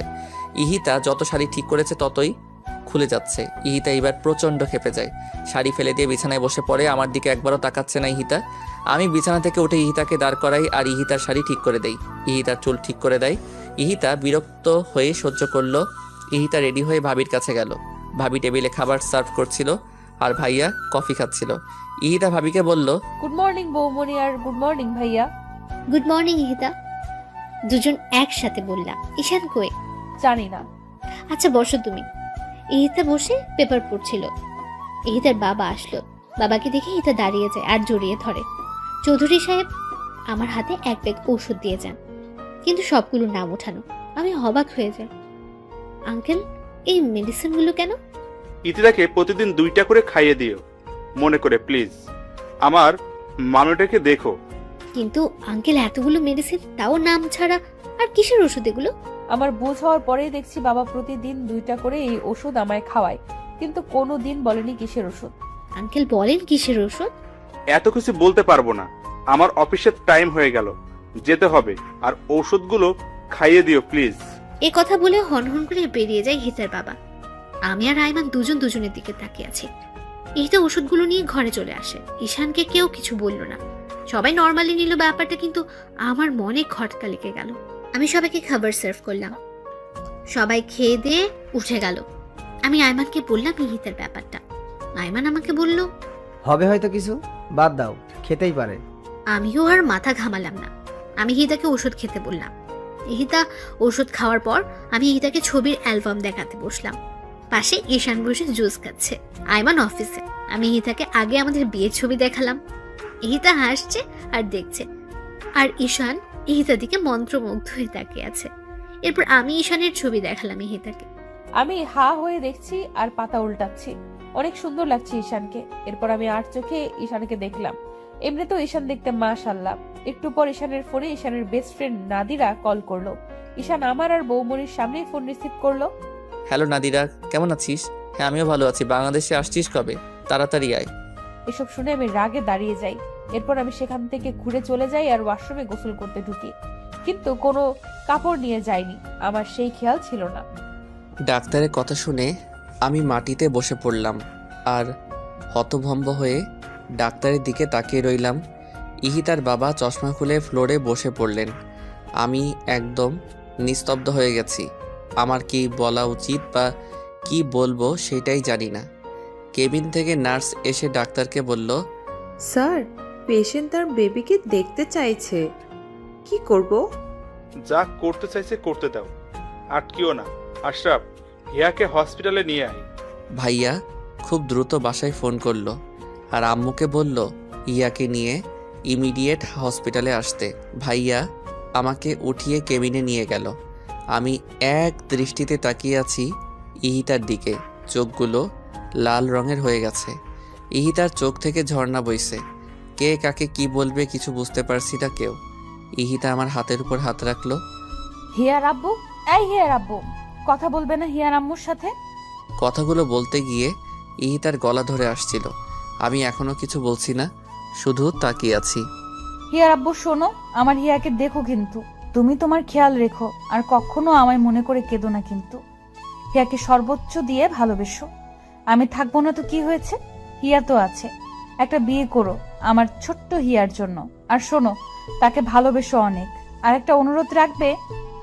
ইহিতা, তুমি এসব কি বলছো? কিচ্ছু হবে না তোমার, আমরা আছি না। ভাইয়া ও কথা বলছে না কেন? ওকে কথা বলতে বলেন। ও কি একটা বার আমায় জড়িয়ে ধরবে না? ও এভাবে তাকিয়ে আছে কেন আমার দিকে? ও হিয়ার আব্বু, কথা বলো না একটু। হিয়ার আব্বু। ঈশান, এই ঈশান, ভাই ঈশান, ভাই আমার, একটাবার কথা বল। এইভাবে চুপ করে থাকিস না। দেখ, ইহিতা কাঁদছে, তোর ইহিতা কাঁদছে। একটাবার ওর সাথে কথা বল। এইভাবে চুপ করে থাকিস না। একা আমায় রেখে চলে যাবে? হিয়াকে রেখে চলে যাবে? আমার ভালোবাসা তোমার কাছে কিছুই ছিল না? হিয়ার আব্বু, একটা বার আমায় জড়িয়ে ধরো, একটা বার। ইহিতা উঠতে চেষ্টা করলো। ভাইয়া ইহিতাকে উঠিয়ে দেয়। ইহিতা আমাকে জড়িয়ে ধরলো। আমিও ইহিতাকে পাগলের মতো জাপটে ধরে আছি। ইহিতার চুলগুলো সব আমার হাতের মুঠো বন্দি হয়ে আছে। কেঁদে দুইজনেই গা ভাসাচ্ছি। ইহিতার আব্বু, ভাইয়া, ভাবি, ডাক্তার, নার্স সবাই কাঁদছে। ভাবি সামনে আগানোর সাহস পাচ্ছে না। এরই মাঝে বাবা মা হিয়াকে নিয়ে কেবিনে ঢুকলো। হিয়া কাঁদছে অনেক। হিয়ার কান্নার আওয়াজ শুনে ইহিতা হিয়ার দিকে তাকায় আর খুব দ্রুত হিয়াকে কোলে নেয়। ইহিতা হিয়াকে কোলে নেওয়ার পর হিয়া একদম চুপ হয়ে যায় আর ইহিতার দিকে ফ্যালফ্যাল করে তাকিয়ে থাকে। ইহিতা বুকের সাথে মিশিয়ে ফেলে হিয়াকে। আমি ইহিতাকে ছাড়ছি না। ইহিতার কপালের সাথে কপাল লাগিয়ে বললাম, এই ছোট্ট হিয়াটা কি থাকতে পারবে ওর আম্মুকে ছাড়া? ও হিয়ার আম্মু, তুমি প্লিজ কোথাও যেও না হিয়াকে আর আমাকে ছেড়ে। আমি বেঁচে থেকেও যে মরে যাব। ইহিতা সোনা, প্লিজ তুমি যেও না কোথাও। আমি পারবো না তোমাকে ছাড়া থাকতে। আমি কিভাবে থাকবো তোমাদের ছাড়া? আমি মরতে চাই না, আমি মরতে চাই না। ইহিতা, আমি তোমায় কোথাও যেতে দিব না, কোথাও না। তুমি আমার আর আমার কাছেই থাকবে। ইহিতা, আমায় একা করে দিও না। আমি পাগল হয়ে যাব ইহিতা, পাগল হয়ে যাব। হিয়ার আব্বু, আমার হিয়াকে দেখো আর ওকে কখনো কষ্ট দিও না। ওর জন্য একটা মা এনে দিও। চুপ করো তুমি। আমার ইহিতার কিচ্ছু হবে না, কিচ্ছু না। বাবা, আমাকে মাফ করে দিও। এতদিন অনেক অন্যায় করেছি। তুমি নিজের খেয়াল রেখো, হিয়ার সাথে থেকো। আর ওর জন্য একটা মিষ্টি মেয়েকে এনে দিও। আর ভাইয়া, বৌমনি, হিয়াকে দেখো। আর আমার এই পাগলটাকেও দেখো, আমার বাবাকেও দেখো। আম্মু, আব্বু, আমায় মাফ করে দিও। অনেক বেয়াদবি করেছি তোমাদের সাথে, মাফ করে দিও। আর তোমাদের হিয়াকে দেখে রেখো। আমার সবচেয়ে প্রিয় জিনিস দুটো রেখে যাচ্ছে, আমার ঈশান আর হিয়া। ওদের অযত্ন করো না। কেউ কিছু বলতে পারছে না, শুধু কাঁদছে। নার্সরা সবাই বেরিয়ে গেছে এই দৃশ্য সইতে না পেরে। মায়ের কোলে সন্তান রেখে মা মারা যাচ্ছে, এর থেকে দুর্ভাগা হয়তো এই দুনিয়ার কেউ নেই। আমি ঈশানকে ছেড়ে দিয়ে হিয়াকে ঈশানের কোলে দিলাম। কাঁদবে না একদম, আর ঠিক মতো খাওয়া দাওয়া করবে। হিয়াকে খাওয়াবে, গোসল করাবে, খেলবে ওর সাথে। সব দায়িত্ব তোমায় দিয়ে গেলাম, কিন্তু কোনো দায়িত্ব নিতে যদি ভুল করেছো তো দেখো। আমি কেমনে থাকবো ইহিতা? আমায় নিয়ে যাও না তোমার সাথে। তোমায় ছাড়া আমি কেমনে থাকবো বলো ইহিতা, বলো। তুমি কেন বুঝছো না ইহিতা ছাড়া? ঈশান আমার কথা শেষ করার আগেই ইহিতা আমার বুকের উপর মাথা কাত করে দেয় আর হিয়ার উপর এক হাত ফেলে দেয়। আমার তখন বুক ধুক করে ওঠে, আমার হাত কাঁপছে। ভাইয়া হিয়াকে নেয় আমার কাছ থেকে আর আমি ইহিতার মাথা নাড়িয়ে দেখি ইহিতা কথা বলছে না। আমি ইহিতার গাল ধরে বলি, ইহিতা, এই হিয়ার আম্মু, কোথায় গেলা তুমি? এই ইহিতা, ইহিতা। ইহিতার বাবা চুপ হয়ে যায় আর ডাক্তার আমাকে সরিয়ে দেয় ইহিতার সামনে থেকে। ভাবি সেন্সলেস হয়ে যায়। ভাইয়া হিয়াকে সিমির কাছে দিয়ে ভাবির জ্ঞান ফিরালো। ভাবি তখন ভাইয়াকে জড়িয়ে ধরে হাউমাউ করে কেঁদে দেয়। ইহিতার মুখের দিকে তাকিয়ে আছি আমি। হিয়া অনেক কান্না করছে। হিয়ার কান্না কেউ থামাতে পারছে না। আমি তখন হিয়াকে কোলে নেই। হিয়াকে কোলে নিয়ে আমি ইহিতার লাশের সামনে যাই। হিয়া তখন ইহিতার জামা ধরে টানাটানি করছিল, কিন্তু ইহিতার নির্জীব শরীর আর তার আদরের মেয়ের ছোঁয়া বুঝতে পারছে না। আমি হিয়াকে বুকে জড়িয়ে নিয়ে শুধু কাঁদছি। সামনে ইহিতার মায়াভরা মুখটি চোখ বন্ধ করে রেখেছে সারা জীবনের জন্য। ইহিতার বাবা কিছু বলছে না। ডাক্তার সাগর ইহিতার বাবাকে সামলাচ্ছেন। ভাইয়া ভাবি আমার কাছে এসে দাঁড়ায়। ভাবি হিয়াকে আমার কোল থেকে নেয়। ভাইয়াকে জড়িয়ে ধরে হাউমাউ করে কেঁদে দেয় আমি। ভাইয়ারে আমি থাকবো কিভাবে এই মায়াপরীকে ছাড়া? আমার হিয়া থাকবে কিভাবে? ও এইভাবে আমাদের দুইজনকে একা ছেড়ে চলে গেল কেন? ভাইয়া কথা বলো। আর কখনোই তো ও আমায় বলবে না খাইয়ে দাও, বলবে না দুষ্টামি করো না। ভাইয়া আমার বুকটা যে ফেটে যাচ্ছে রে ভাইয়া। ইহিতাকে এনে দাও ভাইয়া, এনে দাও। আমি মরে যাবো ওকে ছাড়া। ভাই তুই কাঁদিস না। তুই এইভাবে ভেঙে পড়লে হিয়ার আম্মুকে কে দেখবে বল? এখন তোর উপরে দায়িত্ব কত তুই জানিস না। শক্ত কর নিজেকে। ভাইয়া আমি ইহিতাকে ছাড়া থাকতে পারবো না। ভাইয়া এনে দাও ওকে। ভাইয়াও কাঁদছে, কিন্তু কি বলবে? ভাবি করিডোরে দাঁড়ায় হিয়াকে নিয়ে। মা বাবাও ভাবির পাশে বসে কাঁদছে। 1 ঘন্টার মধ্যে ইহিতাকে দাফন করা হলো। আমি হাতে মাটি লাগা থাকা অবস্থায় হিয়াকে নিয়ে কবরের সামনে বসে পড়লাম আর চোখের পানি দিয়ে কবর ভিজাচ্ছি। হিয়াও চিৎকার করে কাঁদছে। আমি কোনো কথা বলছি না, শুধু হিয়ার দিকে তাকিয়ে আছি। আম্মু দেখ না, তোর আম্মু কি শান্তিতে ঘুমাচ্ছে তোকে আর আমাকে ছেড়ে? বল তো আম্মু, তুই কি থাকতে পারবি তোর আম্মুকে ছাড়া? ভাইয়া পাশে দাঁড়িয়ে কান্না করছে, সাথে বাবা আর আঙ্কেল। আমি হিয়াকে বলছি, জানো হিয়া, তোমার আম্মু কখনো অন্ধকারে থাকতে পারতো না। আজ দেখো ও নিজেই অন্ধকার হয়ে গেছে। ও ভয় পেলেই আমার টি শার্ট ছিঁড়ে ফেলতো টান দিয়ে, কিন্তু এখন কে ছিঁড়বে? আমি ওর এত স্মৃতি নিয়ে কিভাবে বাঁচবো বলো না হিয়া আম্মু? বাবা আর ভাইয়া আমাকে উঠালো। বাড়ির গার্ডেনেই কবর দেওয়া হয়েছে ইহিতাকে। আমি উঠবো না। ভাইয়া জোর করে উঠালো আমাকে। ভাবির কোলে দিল হিয়াকে। ভাইয়া ভাবিকে বলল হিয়াকে খাবার খাওয়াতে। ভাইয়া আমাকে নিয়ে গেস্ট রুমে গেল, কারণ বেডরুমে গেলেই আবার পাগলামি শুরু করব ইহিতার সব কিছু দেখে। ভাইয়া নিজেই আমাকে ফ্রেশ করিয়ে দিল। এই অবস্থায় কে কাকে দেখবে? কিন্তু ভাইয়া আর ভাবি শক্ত হাতে সব সামলাচ্ছে। রাত যত বাড়ছে আমার কান্নার আওয়াজ তত জোরেই শোনা যাচ্ছে। দরজার বাইরে দাঁড়িয়ে সবাই কাঁদছে, কিন্তু কেউ আমাকে সান্ত্বনা দেওয়ার সাহস পাচ্ছে না। আমি এখনো বেডরুমে যাইনি। মাটিতে শুয়ে শুয়ে শুধু কাঁদছি। সারাদিনে কেউ কিছু খায়নি। আমার চোখে চোখ রেখে কেউ কিছু বলতে পারছে না। বারবার ইহিতার কথা কানে বাজছে। বেয়াদব, স্টুপিড, ছোট লোক। ইহিতার বিভিন্ন ভঙ্গিতে কথা বলা এখন আমাকে আরও কষ্ট দিচ্ছে। রাতে আমাকে জড়িয়ে ধরে ঘুমানো, এসব এখন সবই স্মৃতি আমার কাছে। আমি আর পারছি না এভাবে থাকতে। কষ্টের মধ্যেই শেষ হয়ে যাচ্ছি। আমার সামনে থাকা একটা ছুরি হাতে নেই আমি। ভাইয়া আর বাবা দৌড়ে এসে আটকায় আমাকে। আমি আব্বুকে জড়িয়ে ধরে বলি, পাপা আমি এভাবে বেঁচে থেকে কি করব পাপা? পাপা আমি পারবো না এভাবে বেঁচে থাকতে। আমার ইহিতাকে এনে দাও তোমরা। আমি মরে যাব পাপা, আমি মরে যাব। আব্বু তুই না আমার লক্ষ্মী ছেলে, আমার দাদু ভাইকে কে দেখবে? তুই এমন করলে? আব্বু পাগলামি করিস না। ইহান, কেঁদো না, নিজেকে শক্ত করো। এইটাই হওয়ার ছিল। ভাই তুই না আমার ভাই। ঈশান মির্জাকে এইভাবে মানায় না। আমার ভাই সবসময় হাসি খুশি থাকবে। সেই ভাইকে আমি দেখতে চাই, অন্তত আমাদের হিয়া মামুনির জন্য। ঈশান দেখো হিয়া কিভাবে তাকিয়ে আছে তোমার দিকে। তুমি এই পাগলামো করলে এই মেয়েটাকে কে দেখবে? ঈশান হিয়াকে কোলে নিয়ে বিছানায় বসে পড়ল। আমি ঈশানের জন্য ভাত নিয়ে আসলাম। ঈশানকে জোর করে খাইয়ে দিলাম, কিন্তু নিজে কিছুই খেতে পারছি না। বাকিরাও কেউ কিছুই খায়নি। এভাবে কেটে গেল 8টা মাস। হিয়া এখন বসতে পারে আর একদমই হিতার মতো হয়েছে দেখতে। ঈশান আগের থেকে অনেক শান্ত হয়ে গেছে, কিন্তু ঈশানের কষ্টের সাক্ষী হয়ে থাকে প্রতিটা রাত। বাবা ঈশানকে কাজে ব্যস্ত রাখতে চান যাতে ঈশান ইহিতাকে ভুলতে পারে, তাই তিনি সমস্ত ব্যবসা ঈশানের উপর দিয়ে দিলেন। ইহিতার বাবা ঈশানদের সাথেই থাকেন, যদিও তিনি থাকতে চাননি, কিন্তু সবার জোড়াজুড়িতে থাকতে হয়েছে। আমি আর সিমি মিলে হিয়াকে দেখে রাখি। এখন সবাই মেনে নিয়েছে সবকিছুই, শুধুমাত্র হিয়ার দিকে তাকিয়ে। ঈশান আর এখন প্রকাশ্যে কাঁদে না। ইহিতা মারা যাবার 5 মাস পর্যন্ত ঈশান নিজের ঘরে যায়নি। কিন্তু এখন হিয়াকে নিয়ে ঈশান ইহিতা আর ওর বেডরুমে থাকে। সারাদিন অফিস করে রাতে ফিরে যখন হিয়ার মায়াবী মুখটা দেখে তখন ঈশান সব ভুলে যায় আর ফ্রেশ না হয়ে মেয়ের সাথে খেলতে শুরু করে। তখন আমি এসে ঈশানকে বকা দেই আর তখন ঈশান ফ্রেশ হতে যায়। কিন্তু একটা রাত ঈশান ঘুমোতে পারে না, শুধুই ছটফট করে। ঈশান এর মাঝে হিয়াকে নিয়ে পার্মানেন্টলি লন্ডন যেতে চেয়েছিল, কিন্তু আমরাই যেতে দেইনি। এখন সবাই নতুন করে ঈশানের জীবন সাজিয়ে দিতে চাইছে, কিন্তু ঈশানকে কেউ কিছুই জানায়নি। এমনকি ইহিতার বাবাও চান ঈশান নতুন করে আবার জীবন শুরু করুক। একদিন আমি মিটিংয়ে রাঙামাটি যাই। ফেরার সময় হিয়ার সাথে লাইভ কন্ট্যাক্ট করতে করতে ফিরি।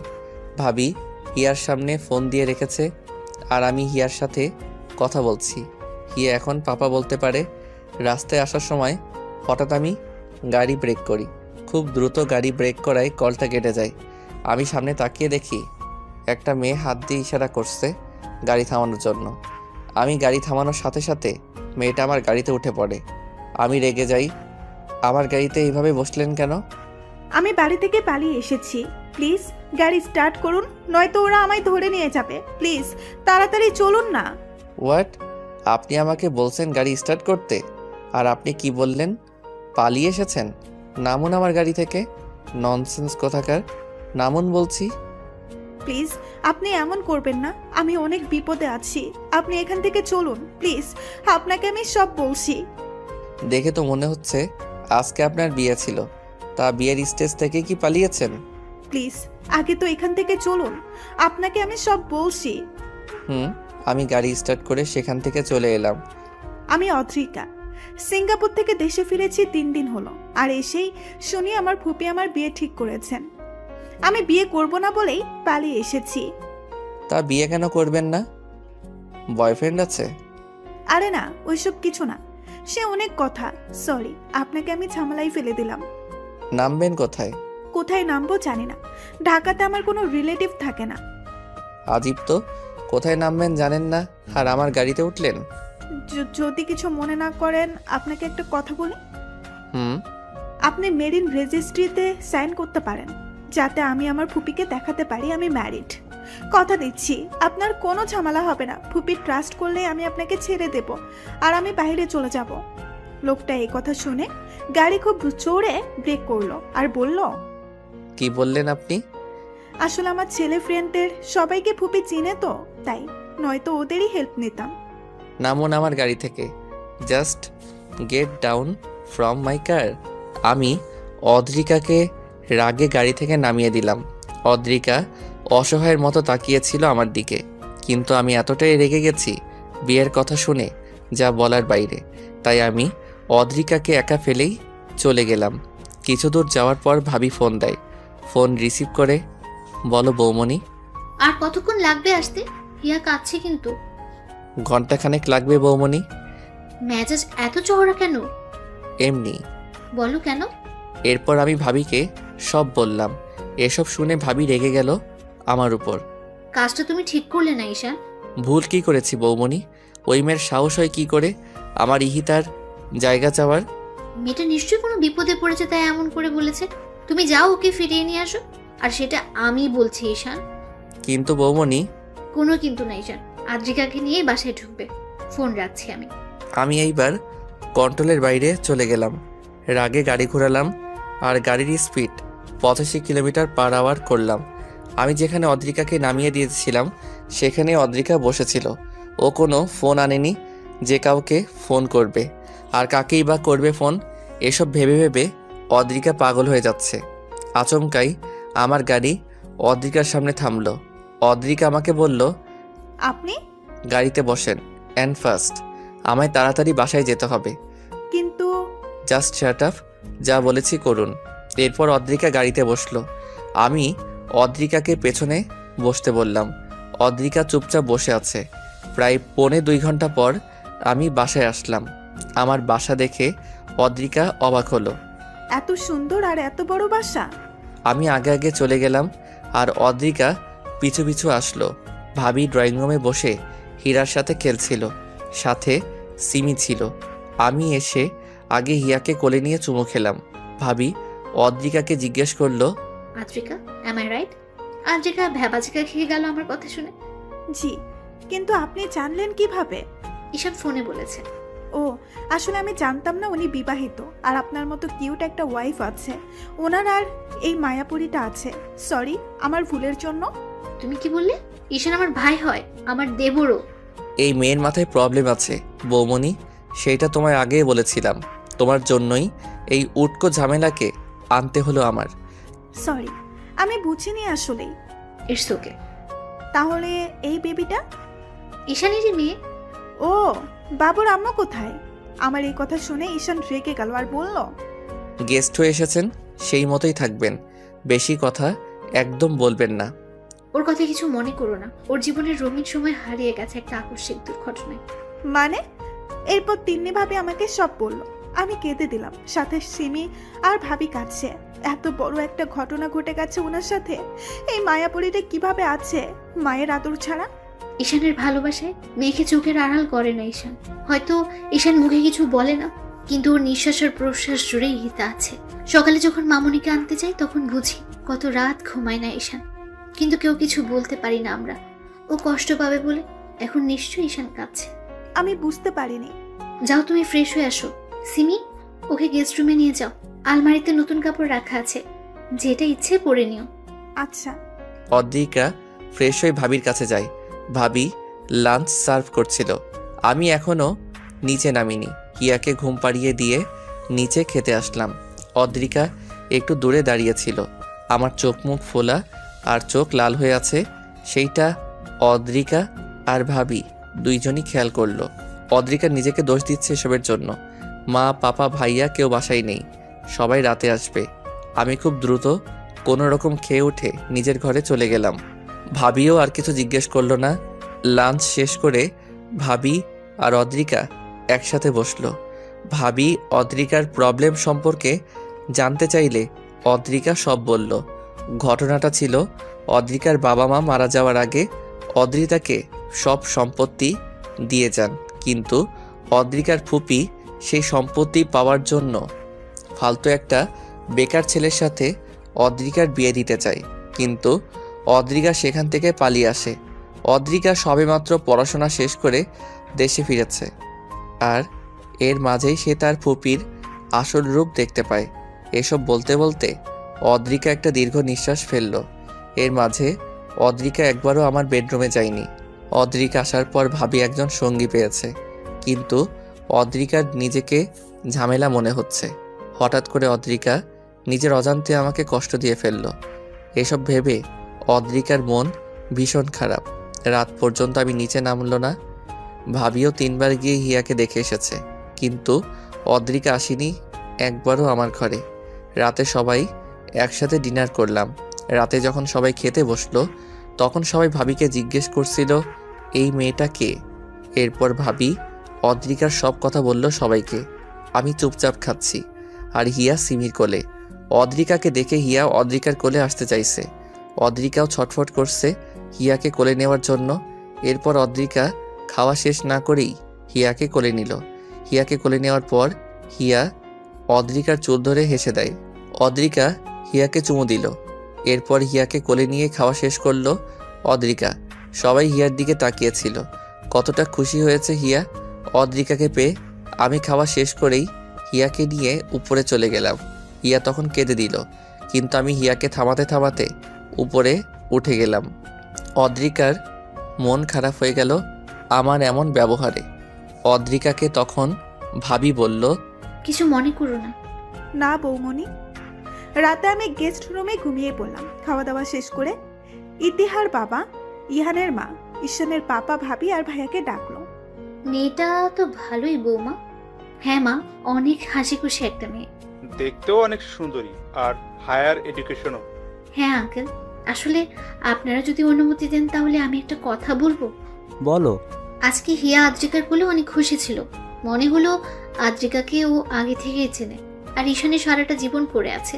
তাই আমি চাইছি যদি আদ্রিকা রাজি থাকে তাহলে ঈশানের সাথে আদ্রিকার বিয়ে দিলে কেমন হয়?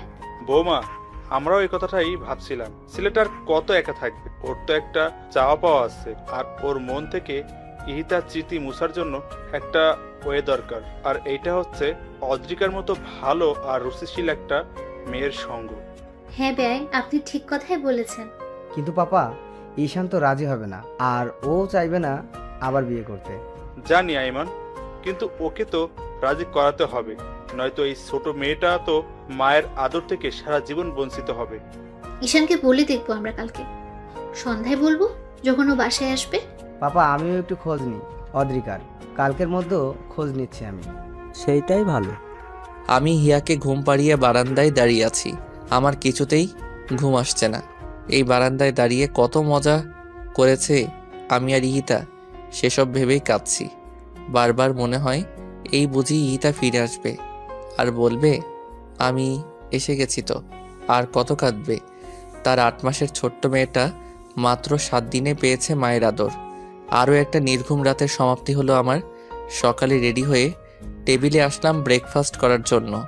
ওয়ালেটের ঘড়ি নিয়েছো ঈশান? নিশ্চয়ই নাওনি। সরি বৌমনি, ভুলে গেছি। আমি নিয়ে আসছি। তোমায় যেতে হবে না, আমি নিয়ে আসছি। ফাইল নিয়েছো সব? হ্যাঁ, ভাবি আমার ঘরে গিয়ে সব নিয়ে আসলো। হিয়া অদ্রিকার সাথে সোফায় বসে খেলছে। আমি হিয়াকে দেখছি, হিয়া কতটা খুশি। আমি নাস্তা করে হিয়াকে আদর করে চলে গেলাম। হিয়াকে নিয়ে খেলতে খেলতে অদ্রিকা আমার ঘরে গেল। দেয়ালে শুধুই ইতিহার ছবি আর হিয়ার ছবি। ইতিহার ব্যবহার করা পারফিউমটাও দেখতে পেলাম। অনেক সুন্দর ঈশানের রুমটা, কিন্তু সব জায়গাতেই শোকের অনেক বড় একটা ছাপ। আমি চলে আসলাম ঈশানের রুম থেকে। আমার জামা কাপড় গোছাচ্ছি হিয়াকে সিমের কোলে দিয়ে। আমি চলে যাব, কারণ আমি চাই না ঈশান আবার কষ্ট পাক আমার জন্য। তিন্নি ভাবি আমাকে খুঁজতে যখন গেস্ট রুমে আসলো, তখন দেখলো আমি রেডি হচ্ছি। কি ব্যাপার, কোথায় যাচ্ছ? আমি অবাক হয়ে আদ্রিকাকে জিজ্ঞেস করলাম। বৌমনি, চলে যাচ্ছি। একটা দিন তো আপনাদের অনেক কষ্ট দিলাম, আর কত। বুঝলাম, তা যাবেন কোথায়? সিঙ্গাপুরেই চলে যাব। ব্যাংকে ক্যাশ যা আছে সেইগুলো নিয়ে। ফুপি তো ভেঙেই ফেলেছে সব। আর আপনাদেরকেই বা কতদিন কষ্ট দিব এভাবে আগাছা হয়ে থেকে? যদি পার্মানেন্ট করে রাখি তো? মানে? হিয়ার সবচেয়ে ভালো আম্মু হয়ে দেখাবা? পারবা না? তার মানে? তুমি যদি রাজি থাকো তাহলে আমার ভাইয়ের বউ বানাবো তোমাকে। ঈশানের দায়িত্ব আর মামুনির দায়িত্ব সব নিজের হাতে সামলাতে হবে। আমি ফ্রেশ হয়ে এসে দেখি অদ্রিকা খাটে বসে ঝিমাচ্ছে। আমি শুধু তাকিয়েই রইলাম অদ্রিকা কী করে এটা দেখার আশায়। আমি টাওয়েল সোফার উপর রেখে অদ্রিকার দিকে তাকিয়ে আছি আর হাসছি। অদ্রিকা বসে বসে কিভাবে ঝিমাচ্ছে এইটা দেখে এক পর্যায়ে আমি জোরে হেসে দেই, আর অদ্রিকা চোখ তুলে দেখে আমি হাসছি। অদ্রিকা দাঁড়িয়ে গিয়ে জিজ্ঞেস করে, হাসছেন কেন? মুরগির মতো ঝিমালে তো হাসবই। আমি মুরগি? চোখ রাঙান কেন? হাসেন কেন? তর্ক বাদ দিন। ঘুম পেয়েছে, ঘুমিয়ে যাবেন, কথা শেষ। আপনার মতোই তো, যখন যা মন চাই করি নাকি? ঝগড়া করবেন না তো। লাঞ্চে কি খাবেন বলুন? যা রান্না করে বৌমনি সেটাই। আপনি কি খাবেন সেটা বলুন। বিরিয়ানি হলে ভালো হয়। আচ্ছা, করে দিচ্ছি। তাই নাকি? তো কি মনে হয়, পারি না নাকি? না, অনেক পারেন। ইয়েস। হিয়ার পাশে বসুন। আচ্ছা। অদ্রিকা রান্না করতে গেল। আমি হিয়ার পাশে বসে ফোন টিপছিলাম। লাঞ্চে আমি ঈশানকে ডাকলাম, আর ঈশান খেতে এলো। খাওয়া দাওয়া শেষ করে টিভি দেখতে বসলো ঈশান। প্রায় 2 ঘন্টা টিভি দেখিয়ে ঘুমিয়ে পড়লো। সন্ধ্যায় ঘুম থেকে উঠে ঈশান হিয়ার সাথে খেললো। সারাদিন হেসে খেলেই গেল ঈশানের। রাতে ঘুমানোর সময় আমি ঈশানকে বললাম, খাটে শুবেন ঠিক আছে, কিন্তু হিয়ার উপরে হাত তুলে দেন কেন? ব্যথা পায় না? আমি তো বুঝি নাই, বুঝলে তো আর দিতাম না। আমি মাছে শুচ্ছি। এই না, আমি গেস্ট রুমে চলে যাই, আপনি হিয়াকে নিয়ে এখানে থাকেন। পা কেটে দিব একদম, এখানেই ঘুমাবেন, আর আমি মাঝেই শুবো। একবার না বলেছি না? অদ্রিকা আর কোনো তর্ক না করে লাইট অফ করে আমার পাশে শুয়ে পড়ল। আমার দিকে তাকিয়ে বলল, আপনার স্ত্রী হই না এখন আমি? কেন আমাকে এভাবে দূরে সরিয়ে রাখছেন বলুন তো? কষ্ট হয় না আমার? ঈশান কিছু না বলে কিছু স্পেস রেখে মুখ ঘুরিয়ে শুয়ে পড়ল। আমি ওই হিয়ার দিকে তাকিয়ে শুয়ে পড়লাম। সকালবেলা ঈশান অফিসে চলে গেল। এদিকে সবাই মিলে ঈশানকে সারপ্রাইজ দেওয়ার জন্য গতকালকেই প্ল্যান করে রেখেছে। আজ ঈশানের বার্থডে। সবাই মিলে সব রেডি করলো। সারা দিন ধরে আমি রান্না বান্না করলাম, হিয়াকে রেডি করালাম। সন্ধ্যার আগে আগে কেক নিয়ে আসলো ভাইয়া। কেকটাতে ঈশান আর হিয়ার ছবি অসম্ভব সুন্দরভাবে আয়োজন করলো ভাইয়া আর ভাবি। ঈশানের গাড়ির আওয়াজ শুনে সবাই বাড়ির সব লাইটস অফ করে দিল। হঠাৎই লাইট অফ হয়ে যায়। ঈশান ফোনের ফ্ল্যাশ লাইট জ্বালিয়ে বাড়িতে ঢোকে। আমি সম্পূর্ণ ইতিহার মতো করে সেজেছি, ইতিহার শাড়ি আর গহনা পরে ইতিহার মতো হেয়ার স্টাইল করেছি। ঈশান দরজার সামনে আসতেই সব কয়টা রঙিন বাতি জ্বালিয়ে দিল ভাইয়া। সবাই ঈশানকে উইশ করলো, শুধু আমিই করলাম না। আমি হিয়াকে কোলে নিয়ে সিঁড়ির পাশে দাঁড়িয়ে আছি। যখন বাড়ির সম্পূর্ণ আলো জ্বলালো তখন ঈশান আমাকে দেখে হাত থেকে ফোন ফেলে দিল। ঈশান বিশ্বাস করতে পারছে না কে এটা। ঈশান দৌড়ে আমার সামনে আসে আর বাহু ধরে পা থেকে মাথা পর্যন্ত সব দেখে স্পষ্ট স্বরে বলে, ইহিতা তুমি? শুভ জন্মদিন মাই লাইফ। আমি তখন অদ্রিকার বাহু ছেড়ে দিই আর ছোট্ট একটা থ্যাঙ্কস দিই। আমি সম্পূর্ণ ভেঙে পড়েছি অদ্রিকাকে এভাবে দেখে। বারবার অদ্রিকার দিকে তাকাচ্ছি আর অদ্রিকা আমার দিকে। আমি আর অদ্রিকা মিলে কেক কাটলাম। অদ্রিকা আমাকে খাইয়ে দিল, কিন্তু আমি অদ্রিকাকে খাওয়ালাম না। কেক কেটেই আমি নিজের ঘরে চলে গেলাম। সবাই বুঝতে পেরেছে ঈশানের কোথায় আঘাত লেগেছে, কিন্তু আমি তো ইচ্ছে করে এমন করিনি। হয়েছে ওই সব বন্ধ হয়ে গেল। আমি ভাবির কোলে হিয়াকে দিয়ে উপরে চলে গেলাম। আমি ঈশানকে ঘরে না পেয়ে ছাদে গেলাম। গিয়ে দেখি ঈশান কাঁদছে। ছাদের এক কোণে দাঁড়িয়ে ঈশান কাঁদছে আর সেটা আমি দাঁড়িয়ে দাঁড়িয়ে দেখছি। আমি খুব দ্রুত হেঁটে ঈশানের কাছে গেলাম। ঈশানকে নিচের দিকে ঘুরালাম। ঈশানের ঘামে ভেজা শরীরটাকে জড়িয়ে ধরলাম। ঈশানকে জড়িয়ে ধরেই কেঁদে দিলাম। ঈশান আমাকে সরাতে চাইলেও আমি সরাতে দেইনি। কেন এমন করছেন আমার সাথে বলুন তো? আমিও তো একটা মানুষ। আজ 1 সপ্তাহ ধরে এসব সহ্য করছি। নিজে তো কষ্ট পাচ্ছেন, সাথে আমাকেও কষ্ট দিচ্ছেন। আচ্ছা আমাকে একটা কথা বলুন তো, ইতিহা আপুর স্মৃতি নিয়ে বাঁচতে পারবেন সারা জীবন, নাকি এভাবেই নির্জীব মানুষের মতো জীবন কাটিয়ে দিবেন? ঈশান একটা মেয়ে আর কত সহ্য করার ক্ষমতা রাখে বলুন তো আমায়? আমার সামনে আপনি সারাক্ষণ ইতিহা আপুর জন্য কষ্ট পান, সেটা কি আমার খুব ভালো লাগে? আজ যে এখানে দাঁড়িয়ে কাঁদছেন, কেন কাঁদছেন? জবাব দিন আমায়। আমাকে আষ্টে পৃষ্ঠে জড়িয়ে আছে অদ্রিকা। সরাতেও পারছি না, আর কিছু বলতেও পারছি না। অদ্রিকা আমার শার্ট মুঠো করে ধরে বুকে মাথা দিয়ে কাঁদছে। আমি শুধু রাতের আকাশ দেখছি আর চোখ দিয়ে পানি ঝরাচ্ছি। কিছুক্ষণ পর অদ্রিকা আমাকে ছেড়ে দিয়ে নিচে চলে এলো। অদ্রিকা ফ্রেশ হয়ে খাটের উপর বসে মাথা নিচু করে কাঁদছিল। প্রায় 10 মিনিট পর আমি ঘরে আসি। অদ্রিকাকে কাঁদতে দেখে আমি কিছু বললাম না। অদ্রিকা দেখেনি আমি এসেছি। অদ্রিকা ওয়ালেট রাখার আওয়াজ শুনে আমার দিকে তাকিয়ে চোখ মুছে ফেলল। আমি ফ্রেশ হয়ে অদ্রিকাকে নিয়ে খেতে গেলাম। সবাই একসাথে ডিনার করলাম। অদ্রিকা খাবার নাড়াচাড়া করে কিছু মুখে না দিয়েই ইয়াকে নিয়ে গেস্ট রুমে ঘুমাতে গেল। অদ্রিকা যে খায়নি তা আমি খুব ভালোভাবে খেয়াল করলাম, কিন্তু কিছু বললাম না। আমি খেয়ে উঠে গেলাম। ঘরে গিয়ে দেখি অদ্রিকা আর হিয়া ঘরে নেই। গেস্ট রুম লক দেখে বুঝতে পারি অদ্রিকা এভাবেই আছে। দরজা নক করলাম। অদ্রিকা দরজা খুলে দিয়ে ভেতরে চলে আসে। আমি অদ্রিকাকে বললাম, তোমার ঘর এটা নয় অদ্রিকা। অদ্রিকা বিস্ময় নিয়ে আমার দিকে তাকায়। কান্না করার পর চোখ নাক মুখ লাল হয়ে আছে অদ্রিকার। ঈশান কি সত্যি আমাকে তুমি বলল? ঈশান আবার বলল, হিয়াকে কোলে নাও আর ঘরে আসো। আমি আবারও অবাক হয়ে যাই ঈশানের কথা শুনে। এবার ঈশান নিজেই হিয়াকে কোলে নিয়ে আমার হাত ধরে ঘরে নিয়ে যায়।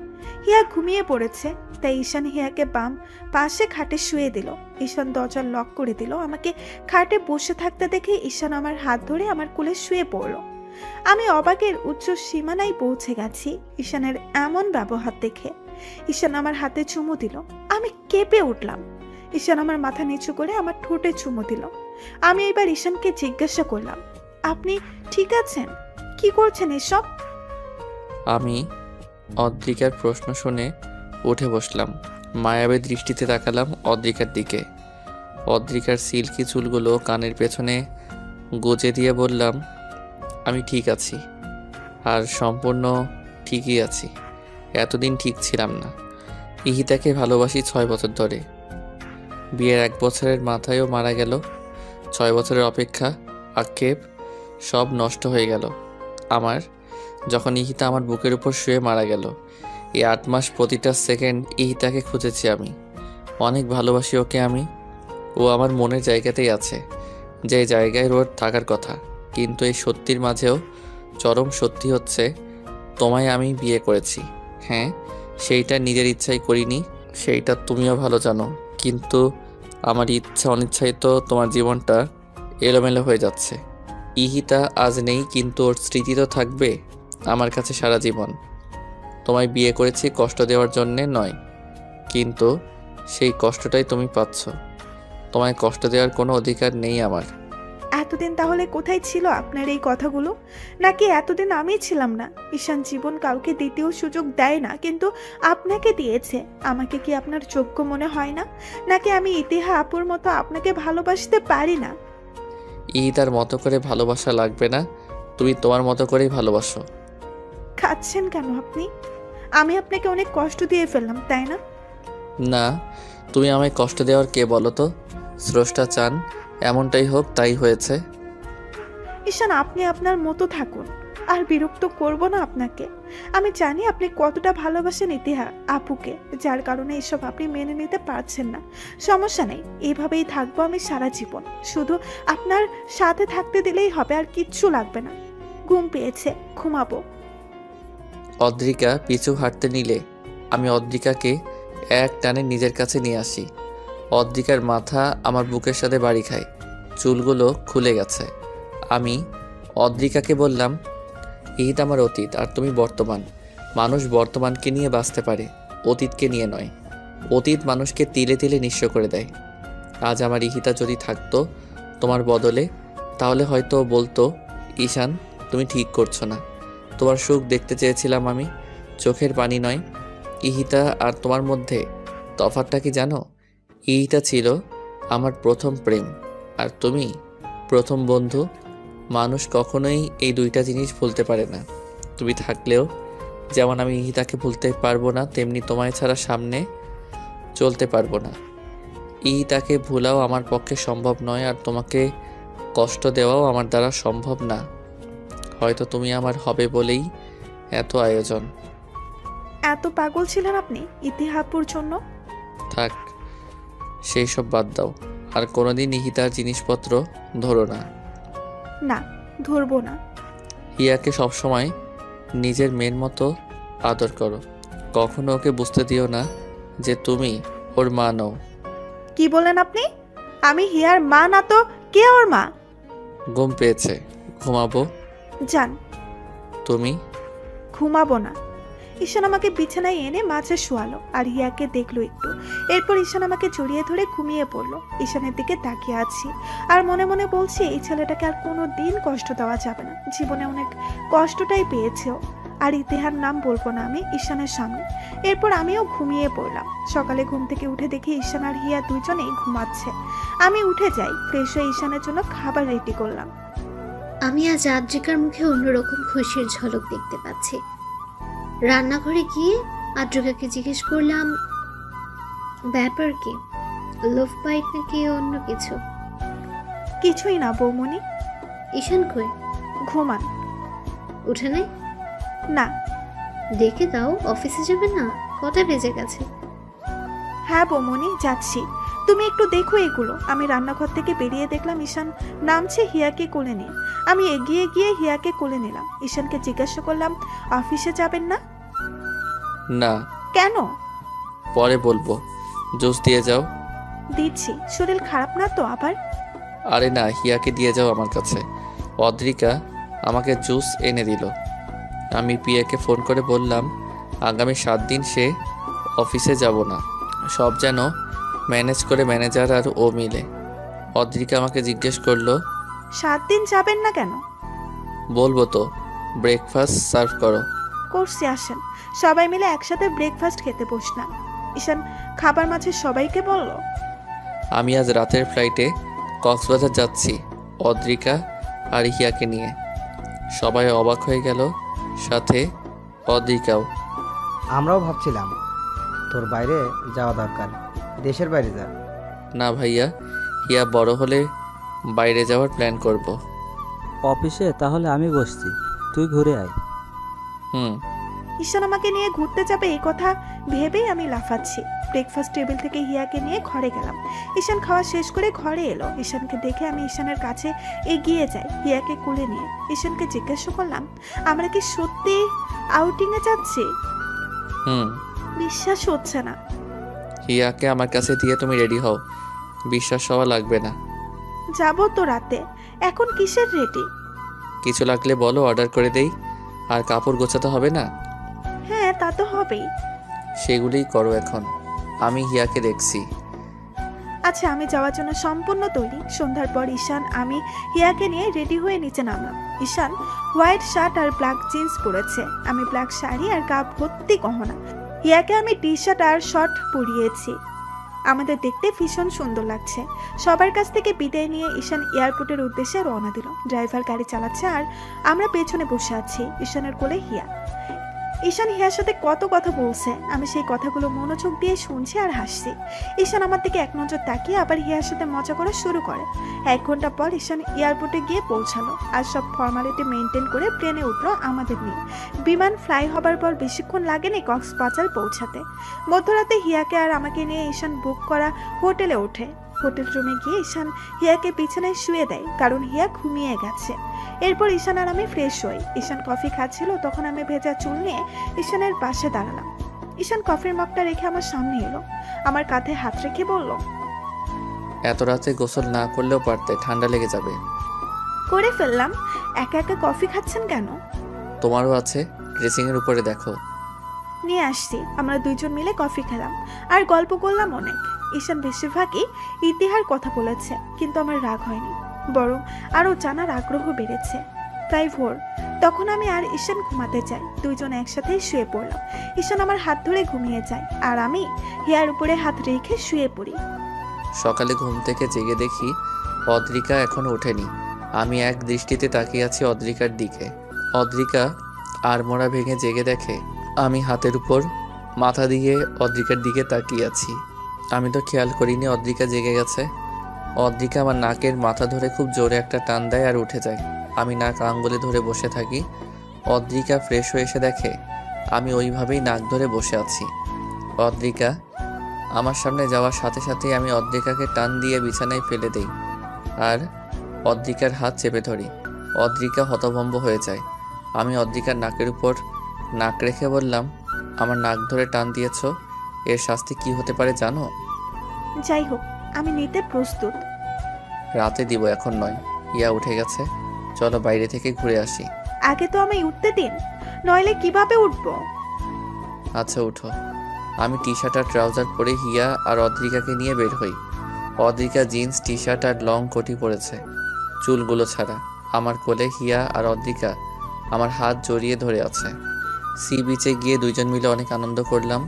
অনেকক্ষণ মজা করে দুইজন হোটেলে ফিরে এলো। ফ্রেশ হয়ে বেলকনিতে দাঁড়িয়ে রইল অদ্রিকা। আমি পিছু গিয়ে অদ্রিকাকে জড়িয়ে ধরলাম। অদ্রিকা কেঁপে উঠল। অদ্রিকা পেছন থেকে ঘুরে তাকালো আমার দিকে। আমার চোখে মুখে স্পষ্ট হয়ে উঠেছে অদ্রিকাকে কাছে পাওয়ার আকুলতা। অদ্রিকা বিছানায় তাকিয়ে দেখছে হিয়া ঘুমিয়ে আছে। অদ্রিকা আমার গলা জড়িয়ে ধরল। আমার নিঃশ্বাস পড়ছে অদ্রিকার চোখে আর মুখে। অদ্রিকা বলল, বাবুর 1 বছর হতে আর বেশি দিন বাকি নেই। আমি চাই হিয়ার জন্মদিন ধুমধাম করে উদযাপন করা হোক, আর ইতিহা আপুর মৃত্যুবার্ষিকী গ্রামে করব, এখানে নয়। আমিও তাই ভাবছিলাম। হিয়ার 1 বছর পূর্ণ হওয়ার দিন থেকে ঠিক 7 দিন পরেই তো ইহিতার মৃত্যুবার্ষিকী। এই জায়গায় কতদিন থাকছি? মাত্রই তো আসলাম, এখনই যাওয়ার চিন্তা করলে কিভাবে হবে? একটা কথা জিজ্ঞেস করি, হুম। আপনি কি শুধু দায় সরাতে আমায় মেনে নিয়েছেন নাকি ভালোবেসে? ভাবতে হবে। অদ্রিকাকে রাগানোর জন্য এই কথা বললাম। আচ্ছা ভাবুন। ভাবছি আরেকটা বিয়ে করি, তাহলে হ্যাট্রিক হয়ে যাবে। আবার এটাও ভাবছি এইবার যাকে বিয়ে করব তার ঘরে একটা ছেলে সহ করব। কি বলো? বিছানায় শুয়ে আমি অদ্রিকার দিকে তাকিয়ে কথাগুলো বললাম। অদ্রিকা আমার কথা শেষ হওয়ার সাথে সাথেই আমার বুকের উপর শুয়ে আমাকে জড়িয়ে ধরল আর বলল, সেদিন আর ঈশান মির্জা দুনিয়াতেই থাকবে না। তাহলে কোথায় যাবে? আমি অদ্রিকাকে জড়িয়ে ধরলাম। ওপারে আর সাথে অদ্রিকা আর হিয়া। থাপ্পড় মারবো আবার এই কথা বললে। প্রথম ভালোবাসা ধরে রাখতে পারিনি, বাঁধন ছিঁড়ে বেরিয়ে গেছে। শেষ ভালোবাসা আর হারাতে চাই না। ইতিহা আপু, যেই বাঁধন ছিঁড়ে গেছে সেই বাঁধন তো একদিন আমাকেও ছিঁড়তে হবে। অদ্রিকা চুপ। আমিও পরম শান্তিতে ঈশানকে জড়িয়ে ধরলাম। দুজনে হারিয়ে গেলাম ভালোবাসার মায়ার জগতে। আদ্রিকা, ঈশান আর হিয়া 8 দিন কক্সবাজার অনেক আনন্দে কাটিয়েছে। বাসায় ফেরার পর আদ্রিকা আর ঈশানের মধ্যে প্রাপ্তি আর তৃপ্তির একটা সুখ অনুভব করলাম। দুজনকে সুখে দেখে নিজের অজান্তে হেসে দিই আর ওদের জন্য দোয়া করি। এরপর থেকে তার বাবা আদ্রিকাকে নিজের মেয়ে বলে ডাকেন। আইমান আদ্রিকার ফুপ্পির কাছ থেকে আদ্রিকার সমস্ত সম্পত্তির উইল এনে দিয়েছে আদ্রিকাকে। আদ্রিকা সেদিনই সব সম্পত্তি হিয়ার নামে উইল করে দেয় আর পেপার আইমানের কাছে রেখে দেয়। অনেকদিন পর মির্জা পরিবারে আবারও আলো জ্বালালো আদ্রিকা। সবার মুখে এখন একটা তৃপ্তির হাসি। সারা বাড়ি মাথায় করে রাখে আমি, আদ্রিকা আর হিয়া মিলে। 2 মা 1 মেয়ের পিছু ছুটে আর চেঁচামেচি করি। ঈশান আস্তে আস্তে তার মায়া কাটাতে পারছে, কিন্তু কোনোদিন সে তাকে ভুলবে না। আজও তাকে মনে করে রাত জাগে ঈশান, চোখের পানি ফেলে। আদ্রিকা বিছানায় শুয়ে শুয়ে তখন কাঁদে আর ঈশানকে দেখে। সে ঈশানকে বাধা দেয় না। হিয়াও আস্তে আস্তে বড় হচ্ছে। আদ্রিকার অস্তিত্ব জুড়ে শুধু ঈশান আর হিয়া। 6 বছর পর। ওই, আমাকে সুন্দর লাগছে তো, নাকি বুড়ি হয়ে গেছি? অদ্রিকা, এটা কি বললা? তুমি এত তাড়াতাড়ি বুড়ি হয়ে যাবা? তুমি এখন আগের মতো স্মার্ট আছো, আর আমি আনস্মার্ট হয়ে যাচ্ছি দিন দিন। ও মাম্মা, কাম অন, আর কত বলবো এই কথা? আমার ফ্রেন্ডসের মাম্মিরা বলে আদ্রিকা মির্জা অনেক কিউট আর অনেক সুন্দর। আর আজ যখন তোমায় এভাবে সবাই দেখবে তখন কি হবে আমি সেটাই ভাবছি। আচ্ছা মাম্মা, আমি ডোরেমনের গ্যাজেট দিয়ে ভবিষ্যৎ ঘুরে এসে তোমায় বলছি। হিয়া, তুমি আবারও বেশি কথা বলছো। এত কথা কি তোমার ফ্রেন্ডরা বলে? চলো, আমার ফ্রেন্ডসরা নিচে ওয়েট করছে। মামনি পাপাকে কেমন লাগছে? আমার মাম্মা আর পাপা বল বেস্ট। তাতে সুন্দর লাগবে না তো কাজে লাগবে। কিন্তু আমি ভাবছি আমি এত কালো হয়ে গেলাম কি করে। আর এক মুহূর্ত এই মেয়েকে এখানে রাখা যাবে না। এত কথা কেমনে বলতে পারে? আমার কোলে আসো, কেক কাটবে চলো। আমার প্রিন্সেসকে অনেক কিউট লাগছে। ড্রেসটা তো মাম্মা এনে দিয়েছে, তাই মাম্মামের মতো কিউট লাগছে, বুঝেছো পাপা? কেন, তোমার পাপা কিউট না? বৌমনি, বৌমনি, কিরে, কি হলো? নিচে আয়। বৌমনি, এই পাগল দুটাকে সামলাও প্লিজ, নয়তো আমাকে কোথাও রেখে আসো। কেন আবার কি করেছে ওরা? মামনি, আবার কি করেছো তুমি? আজকেও মাম্মামকে রাগিয়ে দিয়েছো? আমি রাগাতে চাইনি তো বড় আব্বু, মাম্মা এমনিতেই রেগে যায় আর বড় আম্মুর হেল্প নিয়ে আমাকে থামানোর জন্য। আমার বুড়িটা দিন দিন পেকে যাচ্ছে। দেখ বড় আব্বু, কি বলো, বুড়ি তো হচ্ছে মাম্মা। এই কথা বলেই আইমানের কোল থেকে হিয়া নেমে দৌড়ে নানু ভাই আর দাদু ভাইয়ের কাছে চলে যায়। ঈশান সহ সবাই মুখ চেপে হাসছে আর আদ্রিকার মাথায় আগুন। ঈশান হঠাৎ আদ্রিকাকে কোলে তুলে নেয় আর নিচে নিয়ে আসে। আজ হিয়ার 7ম জন্মবার্ষিকী। হিয়ার জন্য আদ্রিকা আর কোনো সন্তান নেয়নি।